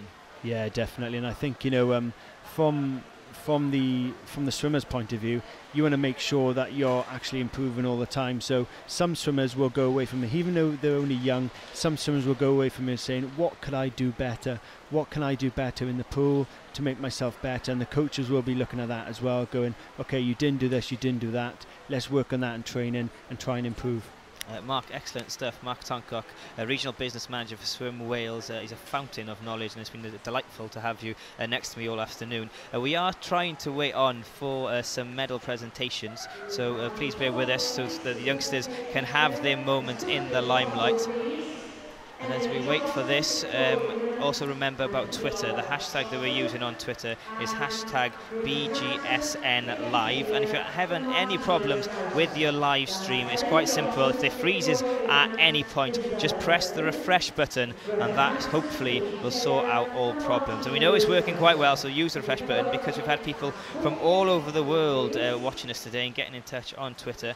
Use @SwimWales as a means of getting in touch with us, and also that hashtag BGSNLive. Send your messages of congratulations congratulations, of good luck, and also let us know where you're watching from, because it's quite staggering where people have been watching from over the last 2 days, isn't it, Mark? It's incredible, and you've read out some of the lists already. We've got places like Argentina, and then you've got down under with Australia and Czech Republic, Denmark, over in Spain as well, France. It's just incredible to have all those types of countries watching, and even all the way down through Korea and Hong Kong as well. It's great to have people like that coming in and watching events like this, and it just gives the swimmers that bit of notoriety, and people learning about the swimmers and learning about actually Swim Wales and actually the Summer Nationals themselves. Yeah, indeed, right. We're going to be here for the next 5 days. We'll be back a little bit later on for some finals this evening. But remember, there's 5 days to go of competitive swimming. And if you want to see what's on the schedule here, if you've got a free day and you're living in South Wales, well, then pop on down to the national pool here in Swansea. But if you want to keep in touch via the swimwales.org website, all the results will be there for you, and also the schedules for the coming 5 days. And also, if you've missed a race that you wanted to see, there will be a highlights package available for you this evening. So please visit youtube.com Quipu TV, and that'll be waiting for you / between the com and the Quipu TV, and you should find everything you need there. But remember Twitter, we've had many a message in already, and now would be a perfect time to read a few out. So a massive hello to the DCN family. They've got their son swimming here today, and we've got their family watching online and twittering online, so a massive hello to you. And the youngest daughter, 5 years age, apparently has been around every swimming pool in Britain with the family. Already? Yeah, wow, that's incredible. The miles. I think I used to clock the miles when I was younger as well. I know lots of other families and lots of children go around travelling, supporting their older brother or sister, or even just supporting other friends of theirs as well. So you do clock up the miles, and I'm sure lots of parents are aware of that as well, as far as following their child or friends around the place as well, going to all these different events. Yeah, that's the thing, because obviously in the pool the young competitors are putting in the hard work, but there's a great deal of effort, work and support from the family base. I can't, it really does go unrecognised, the amount of hours some parents put into actually following their children around, making sure they're prepared correctly, liaising with the coaches, liaising with other partners to make sure that their child is getting the best out of swimming they can. Yeah, cool. Okay, it looks like they're ready on the far side for the medal ceremony. Isabella Berlin getting a bronze medal there for her efforts a little bit earlier on in the pool. Isabella Berlin from Crawley, her efforts, and the bronze comes from the 400-metre individual medley for girls between 10 and 11 years age. This was a great race from what I remember a little bit early on. Yeah, and Victoria Gnant from Leeds takes the silver medal. She's been kind of very, very, very competitive over the last 2 days. Yeah, and there's been lots of Leeds swimmers coming in and really being competitive. I think it's Emily Johnson and Victoria Grant. I think it's Emily Johnson who won the race. Yeah, and there she is, Emily Johnson, 5.3872 her time there, her winning time, and she really led out from the front, and she'll be delighted with that gold medal. And it's now their chance to pose for a photograph or two and get on that Twitter and retweet away. That's great to see, isn't it? And girls getting used to going on the podium, that only can breed success as well, and they'll want to experience that again, that's for sure. Yeah, it's definitely something, if you're watching you in fourth, you definitely want to be there next time, don't you? Oh, of course, yeah, and that's a motivation for anybody, I want to be on that podium, I want to be on there on a regular basis, making sure at events like this I'm as competitive as possible. Yeah, and now then for the 400-metre individual medley for girls between 12 and 13, a cracking event we've had there. In third place was Martynia Ruskowska. In third place, they're going up now is Katie Taylor from First Swim Club in second place. Her time 5.2936. And Greta Hampson in first from Wigan Best. She really stepped up, didn't she? That was a great race. I'm just thinking back to this one. Greta Hampson really stepped up. She was really consistent throughout the whole race, and she deserves her warm round of applause she's getting now. Yeah, if I believe so. She was out in lane 2 as well, so kind of not in the mix in the middle, so she definitely should control, and she knew her own race plan. They do say, as I think I mentioned before, being out in the far lanes, lane 1, lane 8, lane 2, it's very difficult to actually control a race, but Greta Hampson did a fantastic job in that one. There you go, and that concludes the medal ceremony on the far side of the pool. But as we said, it is very important they have their moment to shine. And there we go, the afternoon session more or less finished here today. It's been fantastic to have you beside me, Mark. I hope you've enjoyed, and this event really is of great standard, isn't it? It's been fantastic to be here, Geraint, really, and obviously to be supporting yourself. And you know, it's a privilege to be at the event and see some of the swimmers perform like they have done. I know everybody who works behind the scenes puts a lot into this as well, whether that be from the officials all the way down to the events staff behind the scenes, and you know, even the people on reception. Everybody works hard to make this an event to be proud of, and that's been really shown by the views we've got around the world.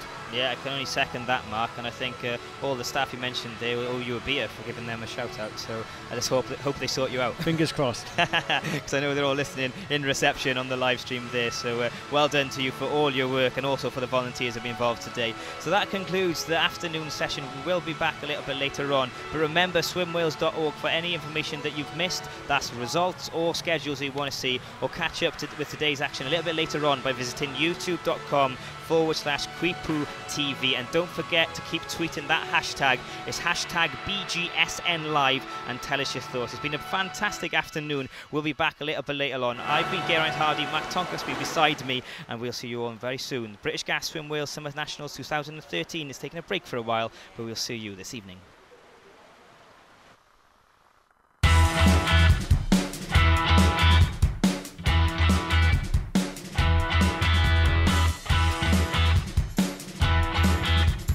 Hi, I'm Steve Parry, and I'm here to tell you about British Gas Swim Britain. British Gas, they've got a great aim. They want to get more people swimming regularly by 2015. So in order to take part in Swim Britain, you've got a team challenge. There's 4 of you. You've all got to swim 1,000 metres. You do 250 metres each in a relay until you've done the 1,000 metres. Swim Britain is going to help you get fitter and healthier, and they're even going to give you tips along the way. It's all going to accumulate in 10 events in September at venues across the country. Now, logistics of this event are super easy. You're going to get a swimming cap, a t-shirt and a timing chip. You pick them up at the venue on the day. So all you need to think about is the regular stuff. Your swimming goggles and a pair of trunks. You could wear these, or perhaps some of these. You might want 2 towels as well instead of 1. So you'll need 1 towel for poolside, and also a towel for when you get changed at the end. Maybe a bit of shampoo as well. And last but not least, make sure you take some water with you. So how does the Swim Britain relay work? Well, you've got to get your teammates. Here's one of mine, me Chris, just happens to be an international swimmer. I'll have some of that. He's going to lead off. Let's go, Chris. Yes. When he's done his 250 metres, he's got to make sure that his timing chip registers. Don't worry, there'll be people there on the day to make sure that that happens. Chris is then going to walk over to his second teammate, who's going to be in the transition area, and he's going to give him a high five. Nice high five. Then Chris is done. He's good to go. He can go have a little bit of a rest. It's going to get very crowded if all of you are waiting at the end of the pool. So we've got a rule. Only the person that's swimming next can be in the transition zone. So Swim Britain's going to be like no event you've ever done before, largely because of these bad boys. They're actually called buoys, and you're going to have to swim around them. When you're swimming down the pool, you've got to keep the buoy to your left-hand side. And when you're swimming back up the pool, you've got to keep it to your right-hand side. Just keep an eye out for them. Big orange things, can't miss them. Stay as tight as you can to the buoy. You've only got to swim 250 metres. There's no point swimming any more than that if you don't have to.